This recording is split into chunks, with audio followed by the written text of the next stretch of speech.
Hello and welcome back to the second part of the series What If Naruto? Gaara's First Love.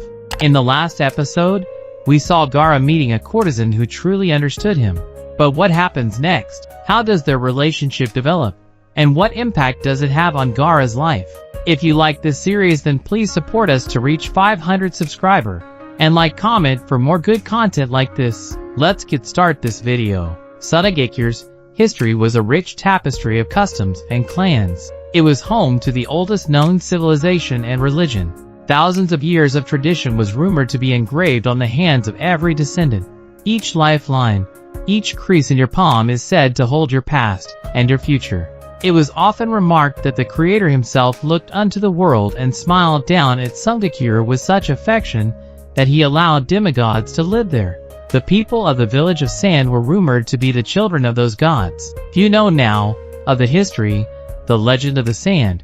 Few can read the ancient scripts or speak the forgotten languages. Only a handful in their nation could recite the prayers properly and sing out the names of the gods with perfect eloquence. If you asked in the village who to go to for guidance on these lost traditions, you would be pointed in one of three directions. Some may tell you to visit scholars who were aging and biased to more politically centered teachings. Others would tell you to see the royal families of the land, for it was their duty to uphold traditions out of respect for their lineage. But if you really wanted to hear the ancient poetry and recount tales of Sasuke's great history, you go to the oldest establishments in the village, the 5 houses, home to the courtesans of the village. It was these women who were schooled in the most ancient of languages and taught even the most obscure of traditions. For they were the backbone of the community before shinobi entered the world. They were the ones who shaped the future of their kingdoms, and were naturally entrusted with the village's history. Over time, of course, people believed courtesans were becoming outdated and expensive, reserved for royals and Kage. But royals married early nowadays to establish trade relations, and Kage, it seemed, were getting younger and harder to influence. But the threat of extinction did not stop her from adhering to tradition. Ai was sat in a summer breeze, kneeling before a low table on which small statues of the gods were placed. A pastel yellow veil on her head, her eyes closed, hands clasped, she knelt in prayer. Prayers at dawn were her favorite. The smell of incense early in the morning, the song-like prayer waking up the house along with sunshine, the smell of the freshly cut flowers, it was soothing and captivating. Prayers cleansed your mind of thoughts of the world around you so you could find peace. She had woken before the sunrise and asked servants at the palace to bring her everything she needed to perform morning prayers, to bless the Kazekage's room and the man himself. The servants, the young ones never even having heard of some of the things she asked for, obliged and looked on in curiosity as they helped her to set up the small shrine in the Kazekage's quarters. With her head bowed, that dancing girl, that thief of songbirds, that catcher of falling hearts, was sat, silent in prayer. From the table, behind stone eyes, the god Rajan caught sight of love, on her knees before him, in worship. The statue, carved of red stone found in the caverns on the outskirts of the village, watched as that moonlight girl gave a small smile. Who was it that love could pray for? Who was it that could make her smile in that mischievous, innocent manner? Almost as though his thoughts had manifested themselves as a breeze, a quiet wind issued forth and teased the girl's veil, as though trying to make it slip from her head. Upon feeling the god's will, electric blue eyes flickered open and glanced at the figure of Rajan. The god of your gasped from his stony cage. What eyes? The girl smiled up at him, for she had always found it odd as a child that people in the desert should worship a god of rain. Regardless, Rajan watched as that moonlight girl struck a match and lit the incense beside him, showered him, and smaller statues in a flurry of rose petals, and bowed to him. In return, he blessed the mugs of milk she had offered him. One, presumably, was an offering to him, but the other mug? As Ai finished her prayer, that teasing breeze fluttered past her to the open balcony doors, and the girl followed it with her gaze to where it made the drapes billow and sway to reveal the silhouette of someone stood on the balcony, looking out into the world. At the sight of his figure, she smiled. Ah! Ai put a hand on her hip and winced as she stood a little too quickly. She was still a little stiff and in pain after her first night with the Kazekage. After rubbing her side to rid her of the ache, the courtesan leant down to the table and picked up one of the mugs of milk. Gaara was stood on his balcony, his hands against the stone banister, leaning forwards a little, watching, appreciating the quietness of his village in the morning. Even at this time of day, Suna was so hot that he decided to remove his shirt, so he stood, silent and observant as always, in his white cotton trousers, looking around his village with an almost newfound fascination. The world was seeming different to him. No longer did Suna feel like a burden. No longer did the pressures of being a Kage haunt him. The world seemed lighter. He felt stronger, as though his chakra were weightless. Before, it would take him some effort to manipulate sand, but now it was a non-existent hardship. The sunshine that used to mark the beginning of a new day of torment, of strange looks and taunting from villagers, was now golden and shimmering. The world was new. It was easier to breathe. What was this feeling? Gaara bowed his head, his crimson hair falling in lustrous waves, as he heard her approach. That young Kazekage, that demon boy, that heartless, rugged, handsome man, was tragically too hurt, too overshadowed by a past of death and anguish to see that his answer came in the form of love. He turned back to his room to see Ai enter the balcony, looking out at the ever-distant horizon as she approached him, holding the edge of her veil in her left hand, a mug of milk in the other. What Gaara could not realize, what he could not understand, was that Ai heralded the end of his loneliness. The darkness inside the boy, that anger that used to consume him, was fading in wake of the moonlight. But Gaara could not see it. Like someone kept in darkness for so long, a glimpse of moonlight was near blinding. Ai had her eyes on the village, adoring the silence of the morning, but her gaze could not stay away from Gaara for very long. Her big blue eyes turned to him now, as he leant lazily against the balcony railing, arms folded, shirtless and every inch a warrior. Gaara's cool and nonchalant demeanor made her smile coyly. She approached him with her head bowed, and held up the mug. "What is it?" he asked as he unfolded his arms, and looked down to her face, silently begging for her to look up. "Wish you an offering," she said sweetly, and looked up to him. "What am I supposed to do with it?" Gaara asked and looked down skeptically at the mug in her hand. She huffed and inwardly rolled her eyes. After all the years of training to do things properly and traditionally, this fool had no appreciation of her customs. Raijin himself blessed it, so you may be safe. Gaara tried to prevent his brow from furrowing in frustration. That courtesan tone, that sickly sweet, seductive way of talking where Ai blew words like a delicate, exotic breeze up to him. In a way, he liked it. It showed that she wanted to please him. In a way, he hated it. He wanted to see the real her, the one who acted a little spoilt, a little arrogant, because he loved to see that look of confidence turn to one of innocence when he leant in towards her. There was one way to achieve this with Ai: challenge her, outsmart her, tease her, twist her arm behind her back, and that girl with the face of a goddess would surrender to his every whim. He sniffed at the mug in her hand and pulled a face. "I dislike milk, and saffron smells strange." Ai raised an eyebrow. This spoilt prince, the most expensive spice in the world, was not to his liking.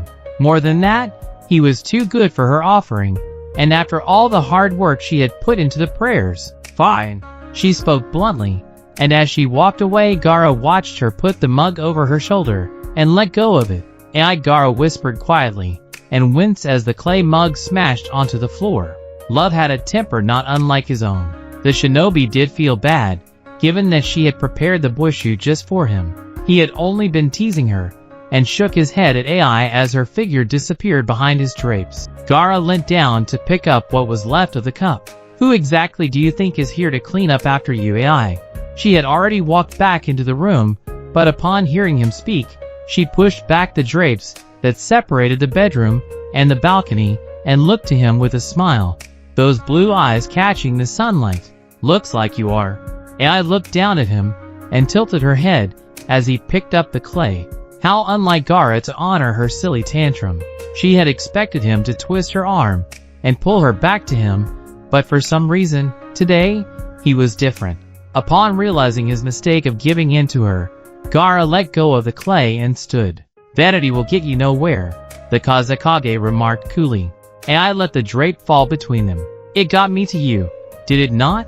He followed her voice into the room and watched that dark hair sway, and her smile began to fade as he started to walk towards her. Those blue eyes, full of mischief, become round and fearful as he approached her so confidently. Gaara was unashamedly reckless in his lust for her, and it made the dancer weak at the knees when he advanced on her like this. She walked backward and jumped when the back of her knee hit the shrine she had made in the room.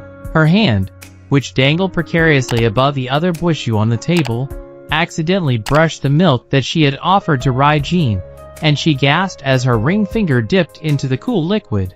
Ah!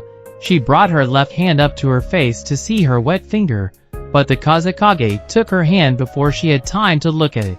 AI watched in curiosity as Gaara took her hand, leaning close to her, and placed her ring finger on his lips. The blessed milk ran along her finger onto his lips and into his mouth.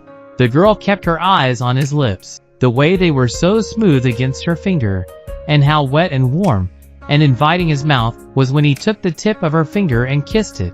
He flicked his eyes up to her and smirked as the sight of his dark-rimmed, opal eyes, full of affection, made her jump a little. He leant in.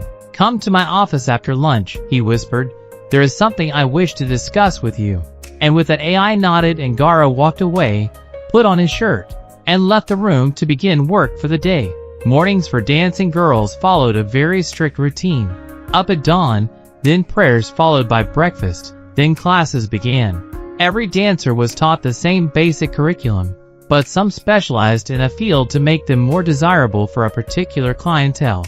For instance, Miko and AI were both trained to dance, to sing, to write poetry and music, but Miko enjoyed playing games, and so trained in old card games, and even learned how to cheat efficiently on behalf of her customer.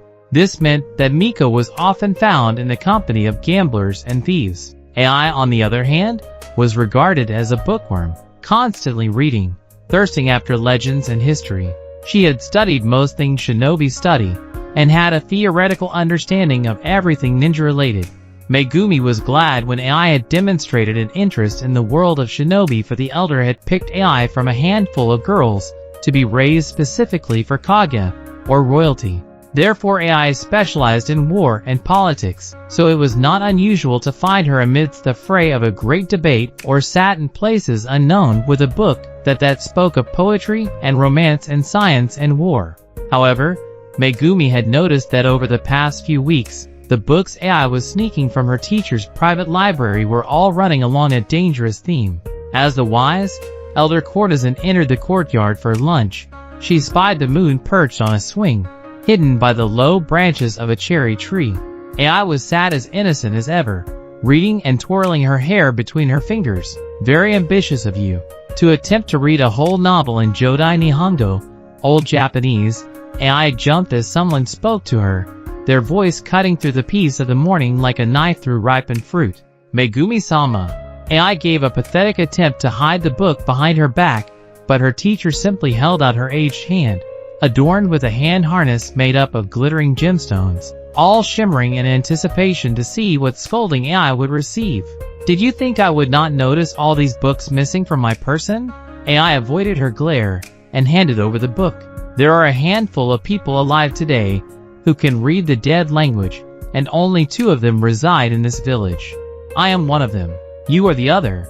AI smiled apologetically as Megumi took a seat beside her swing. The book had golden, delicate pages that seemed to wither in the sunlight. The book was little over 100 years old and shivered with age, as though fearful it would fall to pieces. As the woman inspected the cover, AI watched Megumi's face, trying to read it, to see what a smile or a frown might give away.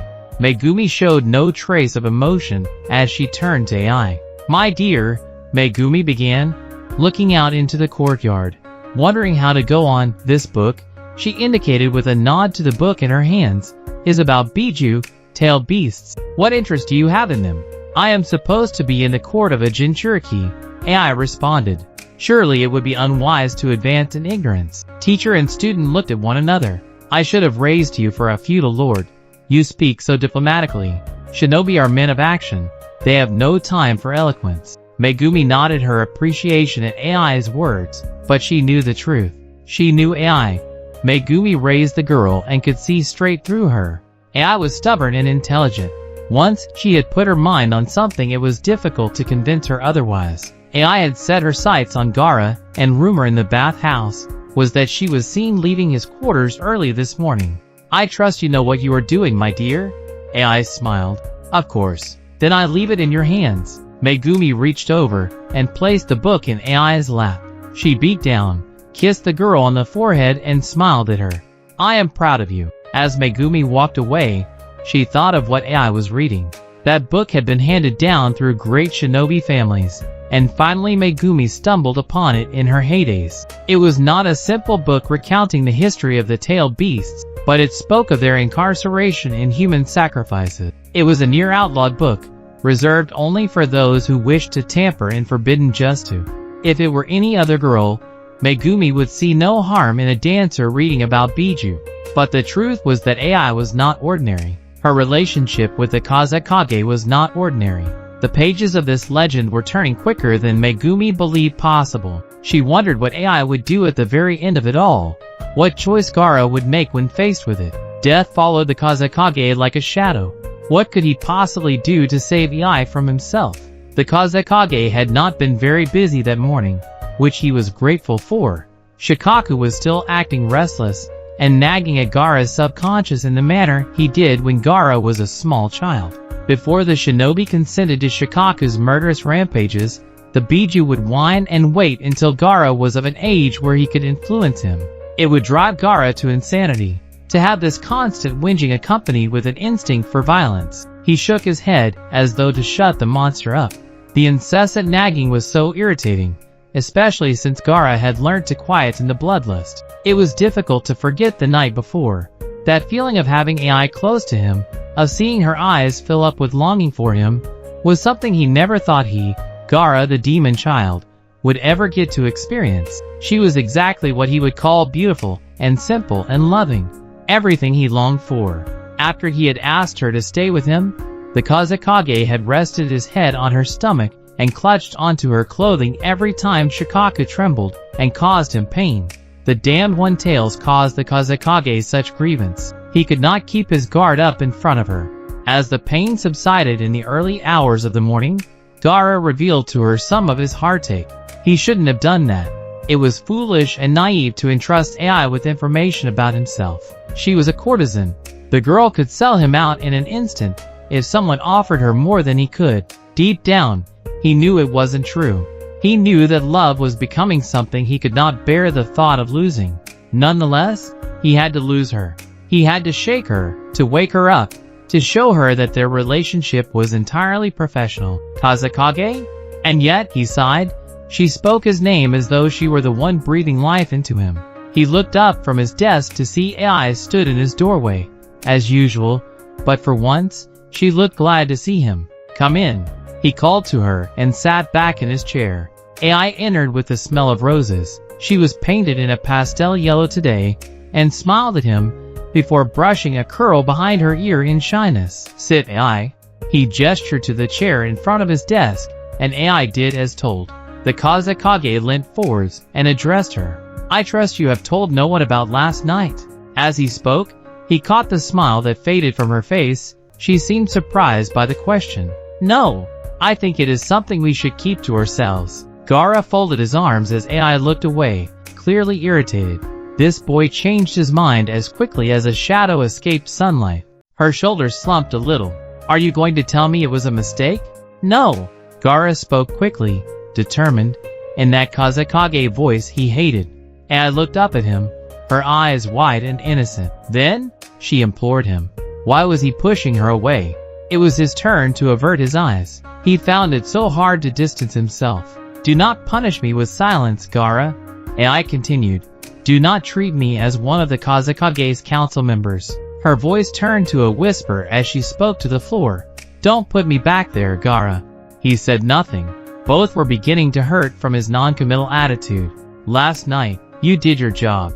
AI closed her eyes, as though his words had cut straight through her. And you?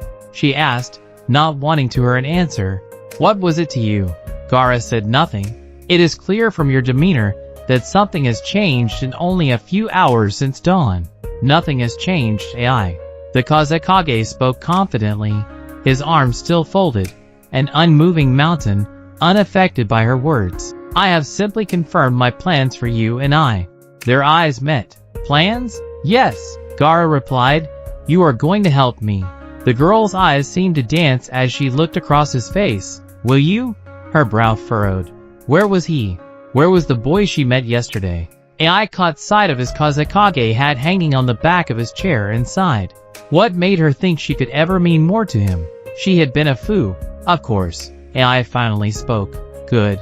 A moment of silence. The dancing girl fiddled with her bracelet, so the stones caught some of the light in the office. She looked up to him and spoke without a hint of emotion. What is it you will have me do for you, Kazekage? Seduce Nobutara. Silence. The prince? Her voice lacked its usual sing-song-like quality, for she spoke so bluntly. Yes. He hardly let her finish. You are to tell no one of our meeting, and become close to him instead. AI nodded. Arrange a performance, go to him afterwards, seduce him dash. Might I ask why I need to do this? It will be easier to interrogate if I know my goals. AI spoke over him. She didn't want to hear it. She didn't want to hear about her work just now.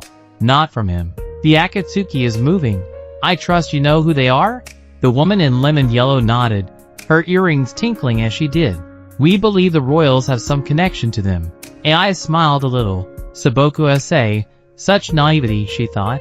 You would be wrong. AI advised him, and the two looked at each other, studying each other, wondering why they were here, in this moment, back to petty bickering when all they wanted was to go back to the night before. AI had been raised to think about politics since childhood. Kagya were merely men of war, put into a political position when deemed physically capable. What being strong had to do with politics, she had no idea. Gaara was naive and easily influenced. He would be making a mistake by infiltrating Nobutara's council. Regardless of your opinion on the matter, we need to gather intel. Done. Finished. That was it. The Kazekage had spoken. Picked her up from one place and put her in another. Fine. Finished. Done. Will you help me? AI stood and smiled the smile she was taught years ago. Of course. She bowed to him. Gaara? The Kazekage looked up as his name was whispered on the breeze that swept through his office. He waited a moment, his eyes darting this way and that, wondering who it was that whispered his name. But his office was empty. The only movement was the rustling of leaves that belonged to a pot plant, put next to his door by Temari. He thought no more of it, and went back to his work. I know you can hear me, Gaara, he sighed. Of course he knew the voice well, for it was a part of him since birth. It had spoken to him more than any human being, for the demon was his only company in his lonely and desperate childhood. But Shikaku had not been speaking as much or as loudly over these last few years following Gaara's attempt to quieten the Biju. Of late, however, it was proving difficult to shut him up. Gaara spoke to himself. It is unlike you, Shikaku, to talk nowadays without being addressed by me. Perhaps you are forgetting the way we left things. The way you left things, you heartless boy, cooping me up in here, without a moment for me to defend myself. It's positively sickening the way you've treated me. Me the demon. Get to the point, please. I have a lot of work to do now. I'm Kazekage now. Oh yes, I keep forgetting in the moments you take for air before scolding me again. Shikaku. Without even realizing it, Gaara had entered the plane on which he and Shikaku communicated face to face. He had materialized in front of the demon's cage so quickly that Shikaku jumped back at the sight of him and trembled in the cage Gaara crafted for him. Do not test my patience. What do you want? Gaara's subconscious was a dark, cold place. It took the form of his childhood bedroom, the place where he and Shikaku first became acquainted. He had built this setting in his mind, and housed the demon in a large, sealed cage that seemed to hover in empty space where his bedroom door should have been. The crimson-haired shinobi stood in his room, amidst the horrible white light, surrounded by soft toys and presents, to face his Biju, who was curled up like a ball in his cage, his tail curling over his eyes to hide himself from the Kazekage. Gaara stood at the edge of the carpet, where it faded away to the darkness, which housed Shikaku. The Biju lifted his tail, and saw that nonchalant, disinterested expression on Gaara's face, and, out of frustration, moved Viper quick up to the bars of his cage, pushing his face against the red wood that imprisoned him. The wood strained and cracked against the pressure Shikaku put on the cage, for he hurled himself at the ninja who kept him here with all his might. His large black eyes bulged out of the space between the wooden bars, each eye the size of Gaara's skull, looking on at that arrogant Jinchuriki with distaste. "Why did you send her away?" The demon bellowed and shook the cage violently. It took a moment for Gaara to realize what the beast was asking, and his eyes widened in surprise. "AI?" he asked, and Shikaku whined. "Yes," the sand monster screeched, forcing Gaara to put a hand up to his eye and wince. "Stop making that noise. It's irritating." As he spoke, Shikaku reduced his whine to a whimper. "My actions are no concern of yours." Those dark eyes flashed as the monster huffed, clearly unsatisfied with the answer, before he retreated back into the darkness. "What makes you think I would let her remain in my company, with you screeching her name every time I see her?" Shikaku's tail became limp and rubbed the ground as though the monster had become coy. "I only wanted to speak with her," the Biju protested. Gaara folded his arms. "Of course you did," he replied sarcastically. "That was evident in the remarks you made about her skin and blood." There was a moment of silence before Shikaku whispered, "I'm pretty sure I wasn't alone in those thoughts." The demon smirked. "I wouldn't let you anywhere near her." The shinobi spoke loudly, and at his words, the raccoon-like monster stirred. His voice became deep and gentle. "You care for her?" Shikaku asked. Gaara folded his arms with impatience. "I care for anyone more than I care for your bloodlust," he retorted, and let no emotion show on his face at all, but Shikaku could see, in Gaara's gait, in his eyes, in the confident way he stood there, barely breathing, that something was new. "No," Shikaku whispered, "something's different about this one." "Be quiet." The Kekkei interrupted so quickly that Shikaku knew he hit a nerve. More than that, the demon pondered, this idiot of a boy didn't even know what he was getting himself into. Shikaku raised his head and gave a sickly smile. "You?" Shikaku's smirk widened to a deathly grin, and his shoulders began to shake as he held in laughter at Gaara's ignorance. "You don't know who she is, do you?" Try as he might, Gaara found it difficult to control his emotions. Unwillingly he unfolded his arms and took a pose as though he were ready to fight. "I'm not interested in your lies," Gaara said heatedly. "Ah ha ha ha ha!" Shikaku's booming laughter flooded Gaara's head. "You fool, caught love staring you in the face, and you dismiss her because she's a whore." "I dismissed her because of you." Gaara tried to speak over the demon, who was now rolling around in his cage in blissful satisfaction. "And she's a courtesan, not a whore, so she can rattle off a bit of rhetoric. You're still paying for her, aren't you?" Shikaku bellowed through his laughter. "I've had enough of this," Gaara said, shaking his head. As he felt himself sucked up back into reality, leaving the Biju in his subconscious, he continued to hear Shikaku's taunts. "Ah ha ha ha ha! She came to him as bold as a full moon on a cloudless night, and he sends her away. Ah ha ha ha!" Gaara snapped his eyes open, shook his head, looked around his office to make sure he was not disorientated, and went back to work. Shikaku continued to murmur and laugh in the pauses the Kazekage took from his work. The one-tails was such a nuisance, and continued to be one for the rest of the day. The Kazekage threw her out of his room. Can you imagine? "I don't understand why she doesn't just give up and go back to the tea house. Give Akina House a chance. We have decent performers. You know what Megumi is like. She only ever sings AI's praises. Like the girl was dropped on Earth by the Creator himself. AI is destined for Kage and royalty. It takes more than a pretty face, or a virgin, to seduce someone like the Kazekage. I think Gaara must have a very specific taste in women. That's why he got rid of her. Years of being a psychopath and social embarrassment are bound to have given him some strange fetishes. To be fair, I can think of a few women who would happily indulge him." The giggles and rumors that drifted in through AI's open window did nothing to console her. She was frustrated, torn, embarrassed, and ashamed of what she had led herself to believe. Gaara had played her for a fool, and the shinobi had won. AI had to forget about him. She had to leave him behind, in the depths of her mind, and focus on the task at hand. The dancer glanced up into her mirror and gave herself a reassuring look. Seduce Nobutara. Give Gaara the information that didn't exist, for she knew straight away the royals were not involved with the Akatsuki. Only an idiot would think otherwise. Report back to the Kazekage and leave the palace. Her gaze lowered from the mirror. Leave the palace. Leave him behind. Ready? Ai looked up again to see her teacher's reflection stood by her door.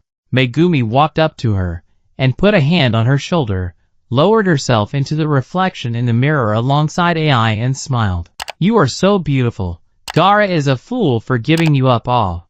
Megumi gasped quietly as Ai shrugged her away and finished putting blush on her cheeks. Gaara is a fool regardless. Ai snapped impatiently and put her blusher brush back down on the table before standing and correcting one of her 3 necklaces. Each pearl necklace was a different length to give the illusion of a single-tiered necklace. She wore it with a dress the lightest shade of lilac and red lips, for what are more enticing, to calm the wild and wandering minds of men, than red lips? The colors, against her snow-white skin and raven-black hair, made her eyes look like crystal and her lips look like rosebuds. As Ai was escorted out of her room with Megumi, and they took the stairs down to one of the many courtyards in the palace, heads turned. Whispers swept about the pair like butterflies. There was the girl who made the Kazekage create such a frenzy before he abandoned her for more experienced women. Or, there was the girl who had seduced the demon Gaara before setting her sights on royalty. Either way, it did not paint a delicate picture of either of the pair, but Ai was determined to do her job well and finally be rid of these palace walls. The courtyard she entered was smaller than the other she had danced in, for it was the prince's private courtyard in the palace. It had those same white pillars shimmering like moonstone in the twilight hours, and white doves that fluttered around her as she entered. Megumi retreated to the darkness of the palace and left Ai to walk into the center of the courtyard as though it were a stage, her anklets the only sound echoing in the stony square. I was a little surprised to receive an invitation to see you, Ai. At the sound of her name, Ai stole a sideways glance into the corridor that was housed by the pillars to see the prince stood, leaning lazily against the stone. She turned to him fully and smiled before bowing. I believe I am indebted to you, your highness, she replied and stood to her full height. The prince nodded and took a seat beside a low table. Ai sat before him, shimmering, glittering, sparkling as though the diamonds she wore were already dancing for her. The prince and courtesan looked on at each other with curiosity. Both sat in colors near white, feeling as though the outside world were forgotten, watching one another for a chance to glimpse a smile. Nobutara was different to any royal she had ever encountered, good-looking and good-natured. His stare arrested all her thoughts. What would it be like, she wondered, to be with someone so simple, so beautiful and unaffected? A harp struck a note, breaking her reverie, but she did not break eye contact as she sat before the prince, and blood-red lips parted for her to sing. A weightless kite, a starling, I drifted through the sky at night. The scent of jasmine on my hair lifted up to the stars. As I swayed, lost in a flurry of starlight and moonbeams, my sight caught hold of him, and he locked onto my heart. I found a fellow traveler, waiting, like me, for someone, hoping, like me, for someone. At his gaze, the night stilled, the breeze that carried me to heaven was extinguished, and like a fallen star, I fell down to earth, only to be caught by him. After moments, barely breathing, barely swaying, he heard destiny call his name for greater things. He wove his black magic into the kohl of my eyes, and like the moon, I was alone again. There was a dip in the music as though someone struck the wrong note.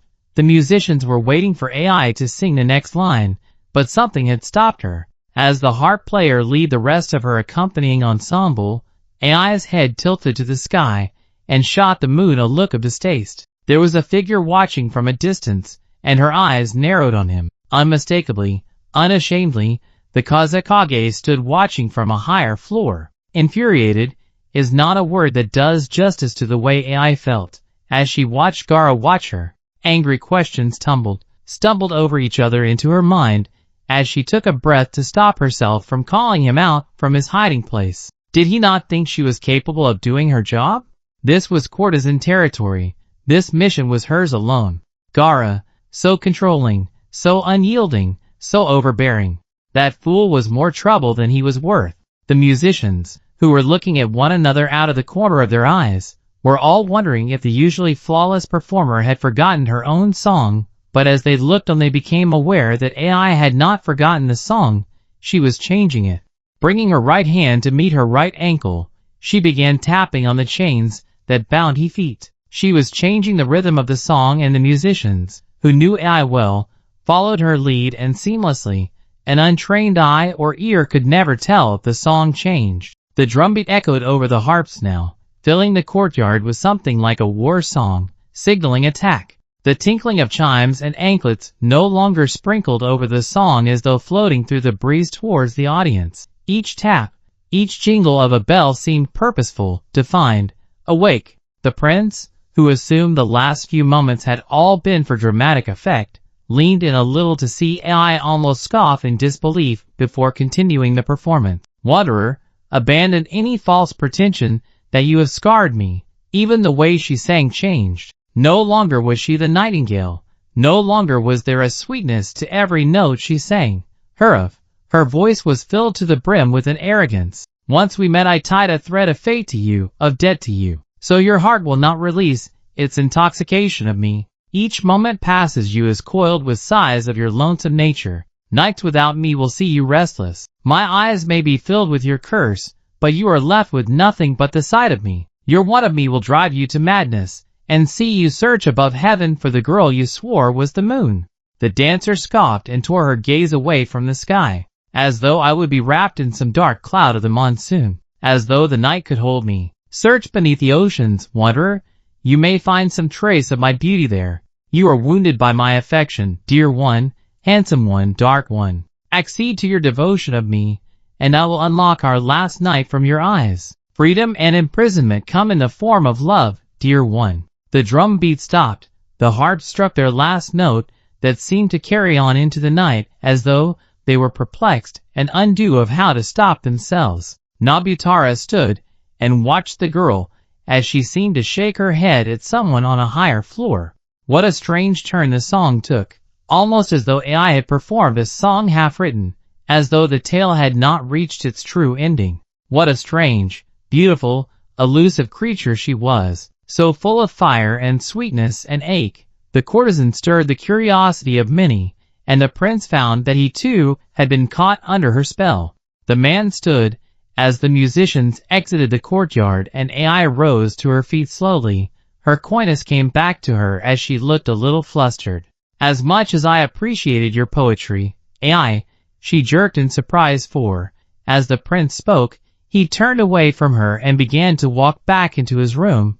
I believe it was a bangle that was owed to me. AI took a quick glance up to the floor that Gaara was on, but he had vanished. Good, she thought. With him out of the way, she could do what she was sent here to do. AI took a breath and followed the prince, walking by swaying her hips in a slow, deliberate manner. Once he was in the room, Nobutara turned back to her and sat on the end of his bed, watching her approach him. AI entered the room and stole a hidden glance around. Everything about him was golden, rich and warm. From the lavish silk bedsheets he so coolly lounged on, to the color in his eyes, so dark and arresting. AI smiled at him from his doorway before lifting her left hand up to her face. Everything was thought out. Every careful movement, every delicate glance, was seduction, and AI was accomplished in it. With her elbow lifted, she left her left hand hang limp beside her face. Nobutara leant back and sighed a little, as he found he could not focus on the gold bangles on her wrist when they were placed so close to her red lips. AI kept her gaze lowered on her bangles and gently began to slip them off her wrist with her other hand. The sound of them clattering on the marble floor seemed to make the candles in the room quiver in fear, for they flickered and shimmered on her face as the prince watched her. When AI's wrist was bare, she finally looked up to him. "They are yours," she whispered. "And you?" What a commanding, authoritative voice he had. The courtesan took of a brooch that was placed on her shoulder, and the silk she wore slipped from her figure, caressing her curves as it fell to the floor. Yours. Sleeping with the prince was not at all how AI had expected. It still hurt. She was unsurprised by that, but his manners, the way he treated her, was shocking. Nobutaro was playful, slow, and affectionate. It was almost as though sex came second to spending time with her. They spoke and laughed while he held her hand and kissed her neck. He seemed to adore her, to be completely at ease and happy. The prince even made her giggle with kisses and bites as he explored her body. Sex with him was fun and not as intense as her first time. AI relaxed in his arms, and even smiled when he felt bad that sex was too painful to see her climax. What a strange man, that he should care for her pleasure. They slept soon after, and before she drifted into dreams, AI confirmed her plans in her head. She would question him at breakfast. AI? Ah! AI woke with a start to the sound of her name being screamed. She sat bolt upright. The sound of her heart pounding in her chest was flooding her ears as she strained to listen for him again. She was breathing heavily, shaking with shock, looking around the dark room as though Gaara was near her. But there was nothing. No one. The room was empty except for her and Nobutaro, who lay soundlessly asleep, unperturbed by the shout she was so sure she heard. But the silence stretched on, her heart slowed, her breathing returned to normal. She glanced to the prince, who lay beside her. His dark hair flopped onto his handsome face in a way that made her smile. AI's smirk faded as she thought of the shout she heard. Perhaps it was a dream? Perhaps Gaara had not called out for her. She threw off the bedsheets and got out of the bed slowly, being careful not to wake Nobutaro. Once up, she walked to the full-length mirror that sparkled in the corner of the room and placed her white night robe on. She needed fresh air. It would be fine to step out into the courtyard at this time. She stole a glance at the mirror and pushed her hair to one side. AI stood in the silvery light of the moon and looked at herself as though to reassure her that she was not going mad. Her robe was made of an opaque white chiffon, figureless, but almost dreamlike. The soft waves of white silk flowed around her. The material was pinned by a silver brooch in between her breasts, giving the robe a very low neck which AI had always liked but never been allowed to wear. She sighed as she retreated from the mirror and walked out into Nobutaro's courtyard. The night air was crisp and cool as she took a deep breath. This is what she needed, a moment just to clear her age. AI's thoughts of relaxation were interrupted as she came across an unusual sight on the palace balconies opposite her, a few floors up. The lights were on. Dark figures were running back and forth. On closer inspection, they were shinobi. It was the middle of the night. What were they all doing up at this hour? AI took a step forwards and strained her eyes to see in the darkness that the shinobi were all carrying scrolls. Red ribbons with lead weights on the ends tied the scrolls together. That was generally how sealing scrolls were fastened. Why would they have sealing scrolls on them? AI's breathing stopped all at once. That was the Kazekage's quarters she was looking at. It took a moment for her brain to fully comprehend what was happening. Gaara, she whispered before picking up the skirt of her robe and running. Then go, he said finally. We will meet in secret to discuss what you have found. AI, in her frustration, had already begun to walk away from him. As she opened the door, she glanced back to Gaara. Goodbye, Kazekage. He said nothing as she walked out and shut the door. Gaara put his head in his hands and pulled at his hair out of frustration. Why did things have to be this way? Why could he not be honest with her? Why could he not ask her if she too wanted him, and only him? Was he being naive, foolish, gullible? Was he falling for a courtesan's trick? The young Kazekage was once more unsure of himself, distrusting of his own judgments. Unbeknownst to Gaara, AI remained stood, leaning against the wood of his office door, half begging for him to call her back. But he did not. Against all odds, against everyone's judgments, AI had gone to him last night in a hope to see he felt the same as her, but it was clearly a ruse to permit himself to sleep with her. She almost laughed. How could she have been so gullible? She walked away from him. There was something in the dead silence of the night that seemed ominous to her. As AI walked into the Kazekage's quarters, she noticed the candles flicker in fear upon hearing the distant shouts of shinobi. Even AI could feel it, in her bones, licking around her legs as though trying to catch her. Shikaku's intent flooded the palace with eerie malcontent. The beast was in the shadows, clawing at the walls to get to blood, seeping itself out of Gaara's soul. As AI approached the corridor that led to Gaara's room, she began to hear a rumble. No, a buzzing, a humming in the air, deep and endless. It was a sound she had heard before, and it struck a note of fear in her. The hall outside the Kazekage's room was in chaos. Shinobi were running around in a frenzied attempt to get things under control. There were a group of ninjas stood at the entrance to the Kazekage's bedroom, Kankuro included. All looked as though they were hesitating before going into battle. Baki, Kankuro, and 3 other palace guards seemed to be waiting to enter Gaara's room. The courtesan walked down the corridor with such confidence that no one dared ask her what she was doing there. Heads turned as men caught sight of those red lips, the thin white gown, those crystal blue eyes, before they remembered where they were and returned to their impending tasks. Ninja ran past her, shouting to one another for new sealing scrolls, cursing themselves for not acting sooner. AI glided through the mess to make her way to Gaara's bedroom door. That buzzing she heard earlier was getting louder. It was a familiar and foreboding noise. Where had she heard it before? AI? Kankuro exclaimed upon seeing the dancer come and stand next to him. What are you doing here? But AI was not listening. She was staring, wide-eyed, at the bizarre and terrifying scene before her. The Kazekage's figure was barely visible through a wall of spinning sand. The source of the humming heard in the corridor was the sand whipping through the air at such a rapid pace. It was also what was preventing Kankuro and the other ninja from entering the room to help the Kazekage. Clumps of sand were whizzing around the bedroom, around Gaara's figure, marring any view of him. The Kazekage looked like a washed-out silhouette, stood, frighteningly silent and unmoving, by his dresser. Gaara's ultimate defense was preventing him from being saved, a bittersweet irony that left AI's mind racing. What to do?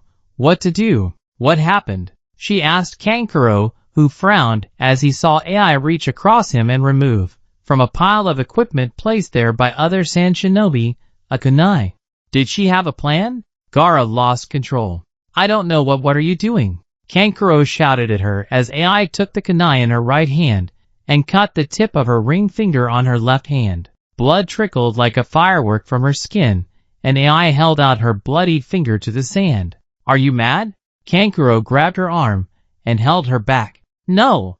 AI withdrew her arm from his grip and looked at him with such determination that Kankuro did not stop her when she held out her hand to the sand again. Almost as though the glittering mass had a life of its own, it seemed to sense her presence and began to part, making an entrance for her. Sand seemed to rush towards her arm before sensing something and missing the girl by inches. Kankuro and Baki looked on in confusion. Why was Shikaka letting AI through? She lowered her arm, as though satisfied with her hypothesis. I need to borrow some chakra, AI exclaimed suddenly, and Kankuro looked startled for a moment before nodding. She seemed to know what she was doing. Jean? He called, and another shinobi came to stand with AI and Kankuro upon hearing his name. He glanced at AI in confusion before remembering himself and standing to attention in front of the puppet master. Yes, Captain? Let AI borrow some chakra. Of course, Jean held out his hand for AI to perform a medical ninjutsu, but before he even had time to register what was going on, AI whispered her thanks and swiped her bleeding fingertip across his forehead. Wadash! AI put her hand up to his forehead. Kuchios no jutsu, summoning jutsu. AI whispered, and in seconds kanji began to unfurl from beneath her hand and scatter themselves across Jin's skin in the familiar summoning circle that the shinobi recognized. But before anyone could figure out what was happening, Jin collapsed. Shinobi ran forward in alarm and helped to hold him up as he stirred on the brink of consciousness. He will be fine in a few hours. Just let him rest, the dancer murmured, but had already turned away. The ninja were all too shocked to say or do much else. Many of them helped to escort Jin to the sickbay, but Kankuro and Baki watched the dancer with a keen eye. Before Jin collapsed, AI had summoned a sealing scroll and snatched it as it appeared in the air before his forehead. She then began to unfasten the scroll. Kankuro's eyes narrowed on the sealing scroll in her hands, and he raised an eyebrow. She had performed a jutsu without weaving a single sign. The boy with the painted face did not know whether he should be shocked or impressed. Beside Kankuro stood his teacher, Baki, who shook his head as though he could not comprehend what was happening. Her jutsu and the scroll were written in Jodai Nihongo, Old Japanese. Being older and wiser, the ninja knew that there were only a few people left who can read or write it. Another thought occurred to him as he watched her. Only a handful of other beings can understand the text, namely, Shikaku. AI shouted through the sand. Biju. This girl could communicate with tailed beasts in a language no one could understand. Both Baki and Kankuro watched in awe as the courtesan made the spinning wall of sand part like curtains to form an opening through which she could walk. AI. Kankuro shouted in alarm, but, before AI stepped through, she cocked her head back to him. Shikaku won't hurt me. How can you be so sure? Baki asked. He wants me alive. Those blue eyes flashed before the girl, mistaken for moonbeams, walked toward death. AI entered the room with a quiet determination. She must not show Shikaku any trace of fear, or he would snuff her out in the breath of his sigh. She walked into darkness. The room was eerily quiet considering the sound the sand made to the outside world. But in here, in this bubble he created, Gaara was God, controller of sound, sand, and AI herself. She found herself unmovable at the sight of him. Gaara was stood against the wall opposite his bed, his head tilted upwards, brow dripping with sweat from the effort it was taking to calm the bloodlust. It was his breathing that caught her attention, shuddering and deep, as though trying to control himself, as though he were mere moments away from going completely insane from the want, from the ache that was burning in his blood. He stood in the moonlight, in his dark trousers, thrashing his head this way and that, his nails scraping the wall behind him, running through his hair, and tugging at it as he closed his eyes and faced the ceiling. His torso, his beautifully defined physique, trembling and clenching in the moonlight. The courtesan stood, transfixed. Was she breathing? Was she even there? It was hard to tell. Without warning, Gaara flung his head forwards, pulled roughly at his crimson locks and cried out, alerting AI to her own existence. The girl jumped and the movement was noticed by the demon boy. His hand shaking, his lip quivering, his breathing tiring, Gaara lowered his hands, stood straight and looked directly at her. AI? She took a breath. It was insane that something inside of her should shake and vibrate with such intensity upon hearing Gaara say her name like he wanted her. The two teenagers caught each other in what felt was a moment of silence. The sand around them had halted, and instead formed a wall between them and the shinobi outside. AI stood, in a white robe so thin Gaara could make out every inch of her curves, every mouth-watering, lickable, fuckable part of her. He gritted his teeth, keeping Shikaku at bay for just a few moments longer so he could take in her face. Her eyes were dancing, as though wanting to drink in every part of him. Her lips, he had to close his eyes. Gods, why did she have to have red lips? They were glistening, they were shimmering for him, ready for her to get on her knees and open her mouth. Aya! Gaara groaned and put a hand up to cover his right eye, as though something were paining in his head. AI had come to rescue him, but she had no recollection of her task. That lustful, reckless smile he had, Gaara, not Shikaku, drove her mad. It pained her, it frustrated her, it made her want to scream, push him up against the wall, and feel his bare skin on hers. The kunai was slipping from her grip, her knees were going weak, for Gaara was undoubtedly the most handsome man she had ever known. Those dark-rimmed opal eyes grabbed a hold of her, and kept her prisoner. He was her escape. Gaara controlled this world she stepped into, and she seemed to have stepped straight into him. Aya! Gaara yelled and bent forwards, both hands back in his hair, screaming as though in agony. The sight of him in pain alerted the girl. AI remembered herself and grasped the kunai and sealing scroll in her right hand. She held her left hand, her bloodied ring finger, out to him. Gaara, she whispered. Gaara's arms dropped to his side. As the pain left him, he stood, almost lazily, upright and looked at her. Shikaku was quieting, relaxing. Upon hearing her presence, he allowed Gaara a moment of freedom from the demon's torture. The Kazekage squinted in the darkness to see, as AI walked towards him, her hand become illuminated by the moonlight. His eyes narrowed on her ring finger. What? Gaara asked uncertainly, barely finishing his sentence, tired from the effort it took to fight his Biju. Wushu, offering, Ai whispered in response and smiled a little as she saw Gaara shudder. She was offering him her blood. He smirked, and as she approached, she kept a close eye on his movement for any indication that Shikaku might attack. But the one tail seemed to be calm as she came towards him. Gaara did not notice Ai drop the kunai or sealing scroll from which she had removed 2 tags. His eyes were fixated with her fingertip. It was wet and warm with the smallest cut and trickle of blood, like honey dripping over the rim of a jar, waiting to be licked, waiting for someone who was in need of something sticky and sweet. And the Kazekage was entirely in need of her. That boy looked at her as though she stood for everything he had ever wanted. His eyes were tired, full of adoration and hunger, beckoning love into his arms. The warrior opened his mouth gently as she approached, with a look that gave Ai a strange urge to open her mouth and kiss him instead.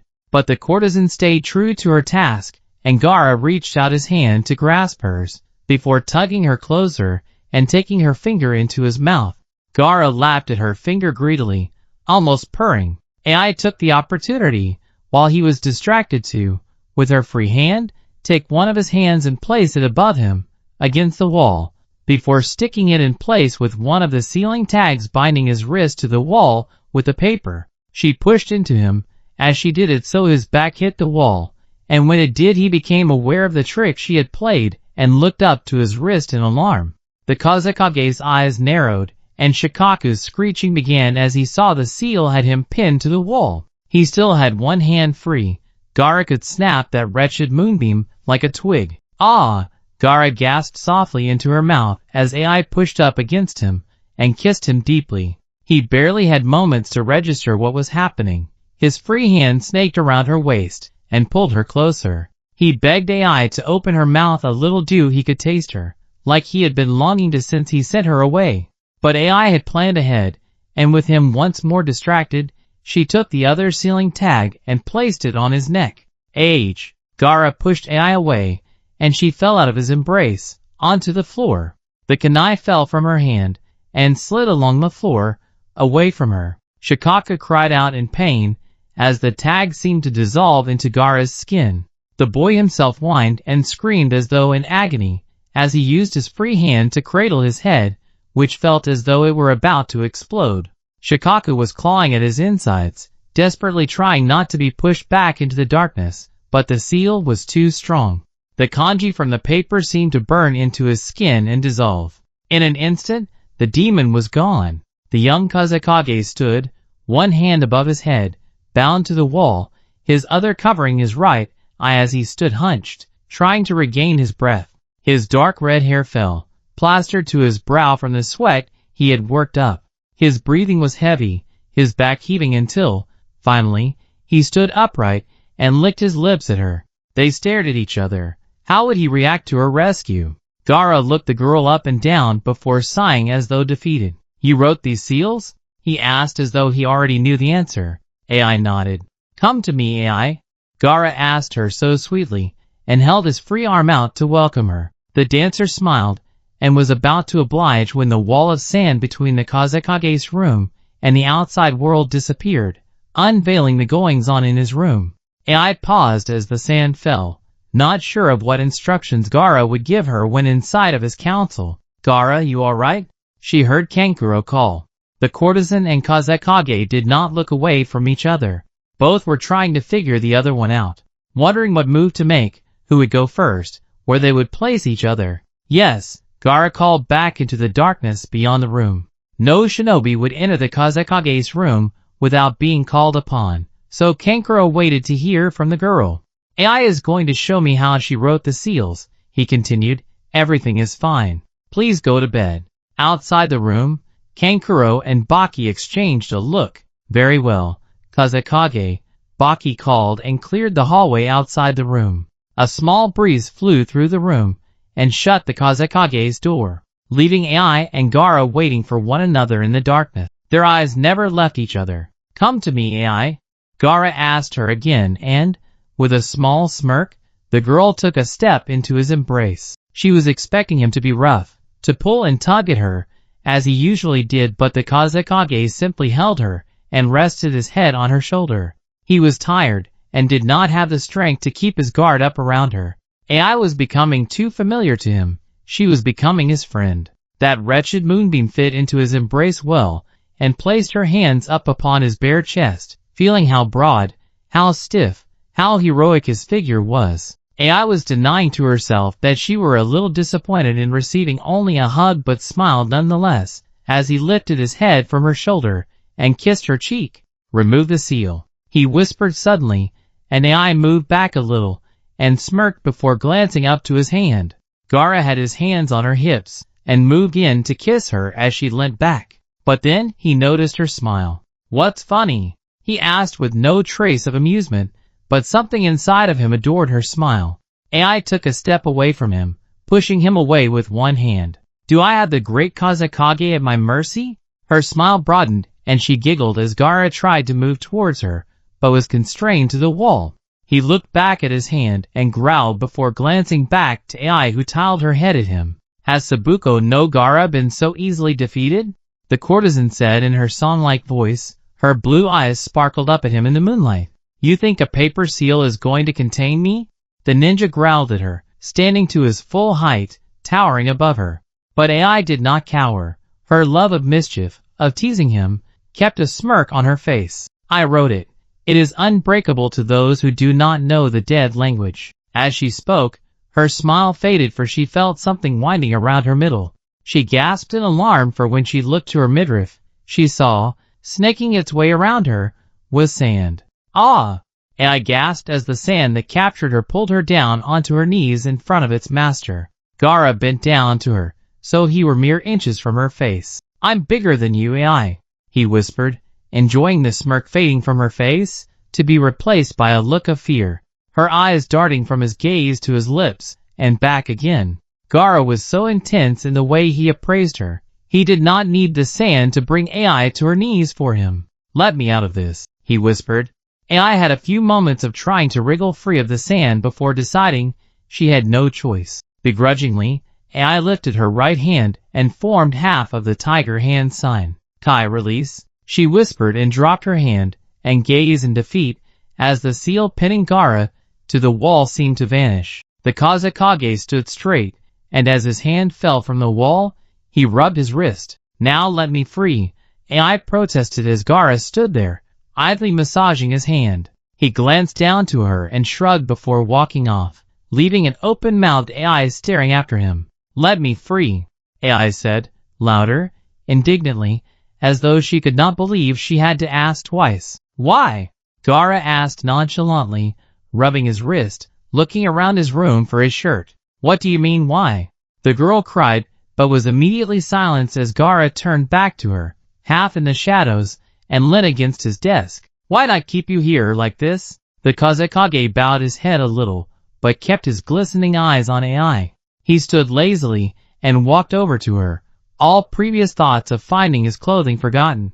A chance to see that look on her face again was too hard to resist. The boy with eyes that arrested so many women walked over to the girl he thought was so deliciously delicate, and stood in front of her. AI could not help herself. She had to drink in every inch of him. Her eyes skimmed his face, his neck, his collar, his chest. They descended his frame as though hypnotized, and did not stop at his belt buckle. The dancer had a fleeting fantasy about somehow undoing his belt with her teeth.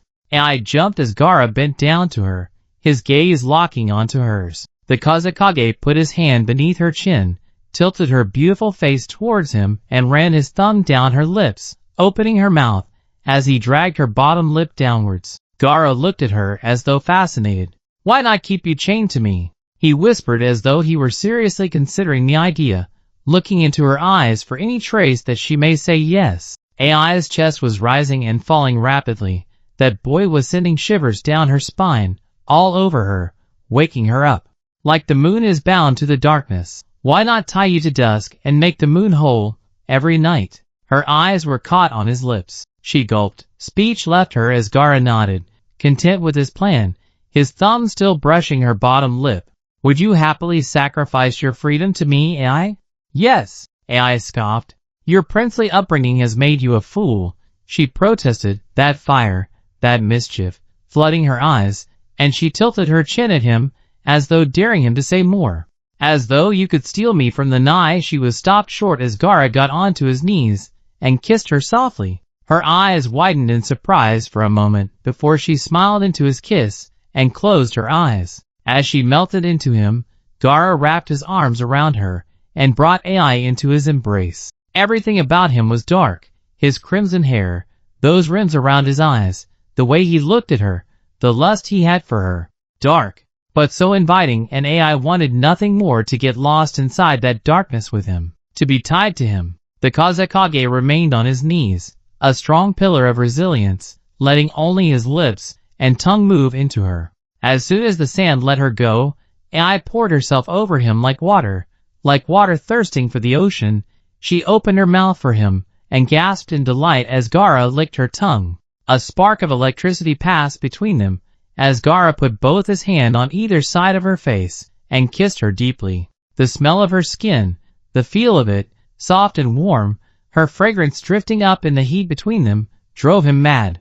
To Gaara, insanity was nothing new, desire was nothing new, but there was something in this girl that brought him close to an overdose. Why is it, beyond all encumbrances, we always end up on our knees for each other? Why can't I shake you?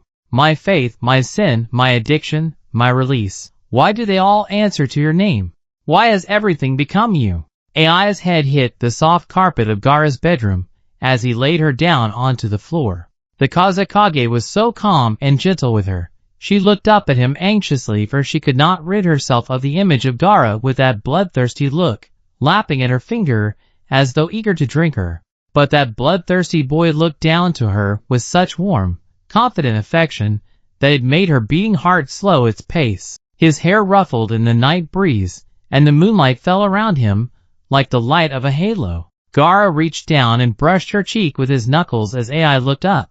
Her eyes misted over with the intoxication of lust. What was that look he was giving her? She had never seen it before. The boy leant down to her and kissed her cheek softly. His cool and calm demeanor frightened her. The dancer grasped the white silk beneath her, as though she needed to hold on to the earth for fear of being swept away by him. Gaara paused a mere inch from her lips and took a breath. What has become of me? Gaara leant in a little further and kissed her softly, pushing his full lips against hers. As he did, he moved between her legs and let his hips fall gently into her.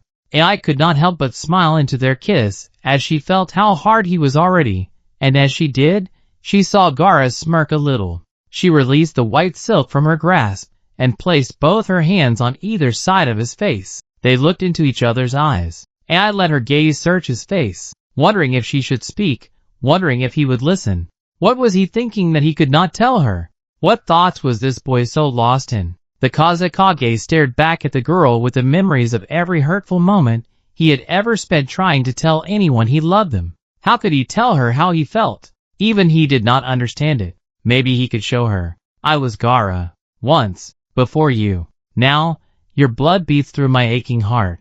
I was sleeping until woken by the taste of you. I am no longer the man I was. What has become of me? Gaara was a dreamless man, for he never slept. A curse, given to him at birth, robbed him of the kind embrace of slumber. But what need was there to become lost in fantasies when she, who walked straight out of his wildest thoughts, lay content beside him? The handsome man, once mistaken for a monster, looked over to Ai, watching the slow rising and falling over her chest, spying the curve of her long lashes, as he blew gently to move a straying curl of hair from her lips. Love stirred upon feeling the soft breeze against her skin, and Gaara looked at her, almost hopeful that she would wake, but her eyes did not open. Ai frowned a little in a childish, sweet manner, before turning away from him. Gaara ran a hand through his hair and tugged at it a little.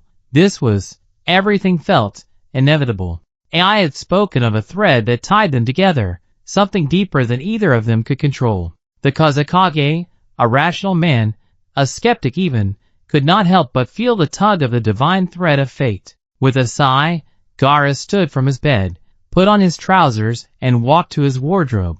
The sun was rising. he noticed the golden rays of light begin to pour into the room from behind his curtains, and caused illuminated stripes of gold to appear on the wood of his cupboard.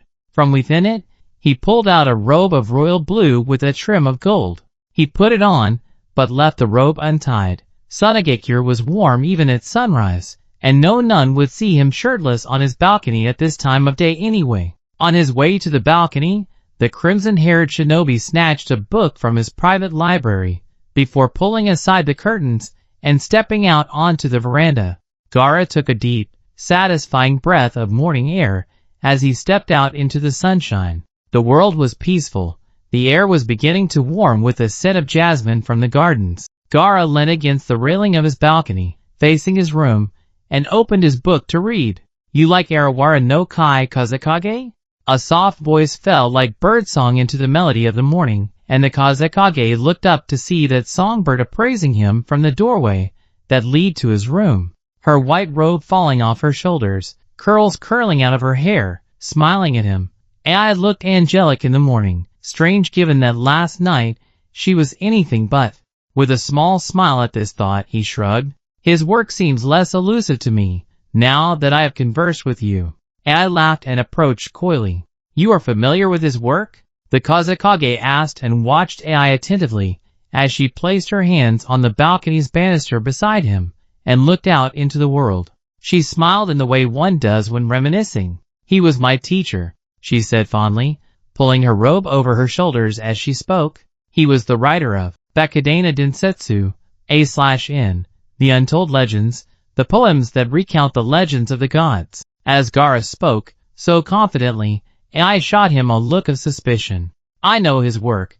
The books were given to me as a child," Gaara said in explanation before they both shared a small smirk at one another and looked back into the plains of the desert. The two young lovers stood in silence on the balcony, enjoying the quiet of the morning, each enjoying the company of the other. "His work," Gaara began, "ends halfway through a poem." Ai nodded. "The poem Love is incomplete. Kai-sensei left the tea house before he finished it, and the house published whatever remained." Flicking through the book, Gaara found the last poem and skimmed the page. "He who walks in the shadow of love will surely have heaven beneath his feet." Gaara read the last line of the poem in his gentle, yet authoritative voice, and as he read Ai moved with a small smile closer to his face. "I wonder if that is true." He pondered in a way that Ai found hard not to giggle at. There was a sweetness behind the violent and commanding facade that the Kazekage adopted. His naivete of basic human things was almost childlike. How funny that a murderer should be so innocent. Ai's smile faded. "Can you not imagine it?" Ai asked. Gaara's brow furrowed as his fingers outlined the black ink on the page in front of him. "I have some recollection of loving someone," he whispered and looked as though he was trying hard to remember.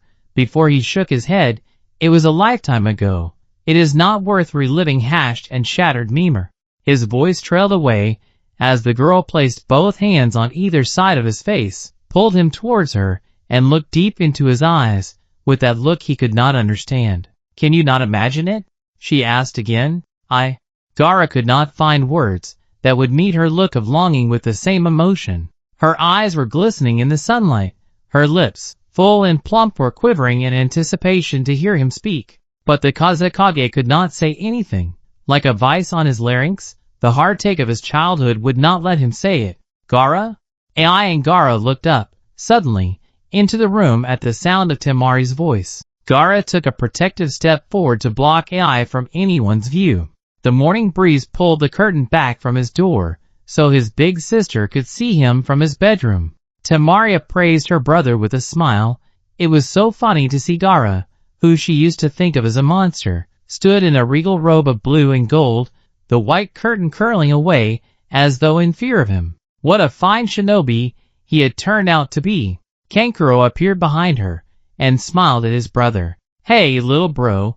Kankuro waved him in, but Gaara did not budge. "We have to have lunch with the prince today." "He's leaving," Temari interrupted, as though irritated that Kankuro had not gotten to the point soon enough. "Thank the gods," Kankuro interjected under his breath. "And I think..." Temari's smile faded, her back straightened, her arms folded. "Oh, Gaara," she said in disappointment. In the silence of the morning, a strong breeze had fluttered into the room and around the young Kazekage like a whirlwind, lifting up Ai's hair around her. Like wisps of black smoke, they signaled her position to the others. Even her anklets tinkled in the breeze in a high-pitched, teasing way, as though delighted to get Ai into trouble. Out of respect for those in a higher position than her, Ai stepped out from behind Gaara, her head bowed, holding her breath for the scolding. "How long has this been going on?" Temari asked, although she seemed like she did not want to know the answer. "Gaara?" She spoke louder, as the two teenagers did not answer. "What concern is it of yours, Temari?" Ai looked up at Gaara with wide eyes, shocked that he would speak like that to his sister. Upon hearing this, Temari opened her mouth in offense and took a few steps forward. "You would risk the reputation of the palace, of our family, of yourself." Temari raised her voice, "all for some. I can't even say the word." "Temari-sama, please, learn to speak when you are spoken to." Temari silenced Ai with a single sentence, "Leave." The blonde shinobi nodded towards the door sharply, and rolled her eyes, as Ai looked back to Gaara. He averted his eyes from her. Why would he not look at her? Why was he so full of fear and doubt? The Kazekage finally spoke. "Leave Ai," Gaara said sternly. With every moment, Ai's heart felt heavier, as though the weight of his attitude were nestling upon it. Ai nodded even though he was not looking at her. She walked past Temari, with her head held high, only to save face, and as she passed Kankuro she could have sworn, for the briefest of moments, that he smiled at her. The door shut with a sharp whack as she left. Gaara walked past Temari with a look that said, "Happy now?" The Kazekage was not a man of many words. Before, his anger would result in violence. Now, he remained in discourteous silence whenever someone irritated him. His elder sister's shoulders slumped as she looked apologetic. Gaara sat at his desk, his face turned away from his two siblings. "You have worked so hard, Gaara," Temari spoke softly. "Do not throw it all away because blue eyes give you a second glance. I know you are young. I know this is new. But this is no way to establish yourself as a Kage." Kankuro, to the surprise of his siblings, spoke up. He never liked to meddle in anyone's affairs, but he knew his sister needed his support. He knew his little brother needed guidance. "I'm sure Ai is sweet, but she isn't the sort of girl you should." "What sort of girl should I be spending my nights with?" Gaara turned his head to them sharply. They had not seen him become heated in a long time. Both Temari and Kankuro lowered their arms and took stance, preparing for what may come. "And who are you to tell me anyway?" The Kazekage was particularly out of character. He raised his voice, slumped in his chair, and hissed at them. "Why doesn't anyone in this palace ever have the decency to leave me be?" Temari's mouth fell open in shock at her, usually calm, brother's words as Kankuro put his hands up in surrender and smiled. "Whoa, Gaara, we didn't come here to have an argument. That girl has acted more like family to me than either of you ever have." Gaara stood. "When Shikaku grows restless, she comes running. She doesn't cower or bury her head in the sand." Temari took a step back. "She is kind and treats me like a human being. I went straight from being a Jinchuriki, a monster, to being a Kage living in these quarters of the palace. And in each of those positions, I have found myself quarantined, shut out from the rest of the world. And you two stand there telling me what to do and who to see. I'm sick of this." He stood and put his hands in his hair. "Shut up." Temari and Kankuro jumped. "We didn't say in it. I'm talking to Shikaku." Gaara interrupted and took a few deep breaths. It took him a few moments to calm down, and when he did, he sat back down and sighed. "Ai takes me away from everything, from being a Jinchuriki, from being a Kage. I felt like I never knew myself, but when I am around her I feel like she can see through all this. I feel like she can see who I am." Temari took a sharp breath. "Gaara," she spoke calmly, "are you in love with her?" The three stood in silence for a moment. "She is a quartz." Temari, she looked over to Kankuro as he put a hand on her shoulder and shook his head. It was not her turn to speak. They waited with bated breath to hear Gaara's response. "No." Gaara's voice came out hoarse and dry as though he did not want to say it. Temari was about to speak again, but Kankuro guided her from the room with a stern look. "Lunch is at 1. Gaara heard his brother say. News of the prince's departure swept through the palace like wildfire. He was taking leave of the palace with great haste, and had only agreed to lunch if Ai were to perform a last dance to bid him farewell. Megumi had arranged everything before Ai had even woken that morning. The girl's clothes, jewelry, and entourage of dancers were all ready for her. Ai had been summoned to her room which, unknown to anyone else, she had never actually slept in while at the palace. Megumi walked through the palace halls hurriedly, stopping and bowing to those of high position, before carrying on to Ai's room, where she heard there had been a hindrance to Ai's preparation. That girl, Megumi fumed, she was nothing but trouble. She should never have taken in the daughter of a dreamer like father like daughter, always so enchanted with the world, their heads in the clouds, spinning alongside the stars. Ridiculous. Megumi reached Ai's door, and waited for a servant boy to open it for her. Upon entering the room, Megumi came to the living room of Ai's quarters, and looked around to see a few dancing girls, all staring in the direction of the bedroom, as though waiting for something. "What are you all dash?" As the older courtesan began to speak, the girls all looked over to her in surprise, as though they had not noticed her enter. At the same moment as her opening her mouth, however, someone stormed out of Ai's bedroom. "Miko!" Megumi said in surprise as the girl, Ai's good friend, walked out of Ai's bedroom looking thunderous. "What is going on? She is impossible," Miko said exasperatedly. "She refuses to dance, she refuses to even put her clothes on." The look of distress on Miko's face transferred to Megumi. The problem with pretty girls is that they get so used to getting their own way. Ai was no exception. There was no time for this spoiled behavior. "Come." Megumi took Miko's hand, and waved to the rest of the girls. "The rest of you, buy us time." The girls, all dressed in varying shades of blue, left the room, looking like waves of the ocean. The leader of the tea house took her student by the hand, and led her back through to Ai's bedroom. The room was grand and enormous, with a round bed in the middle, a canopy of white silk falling around it.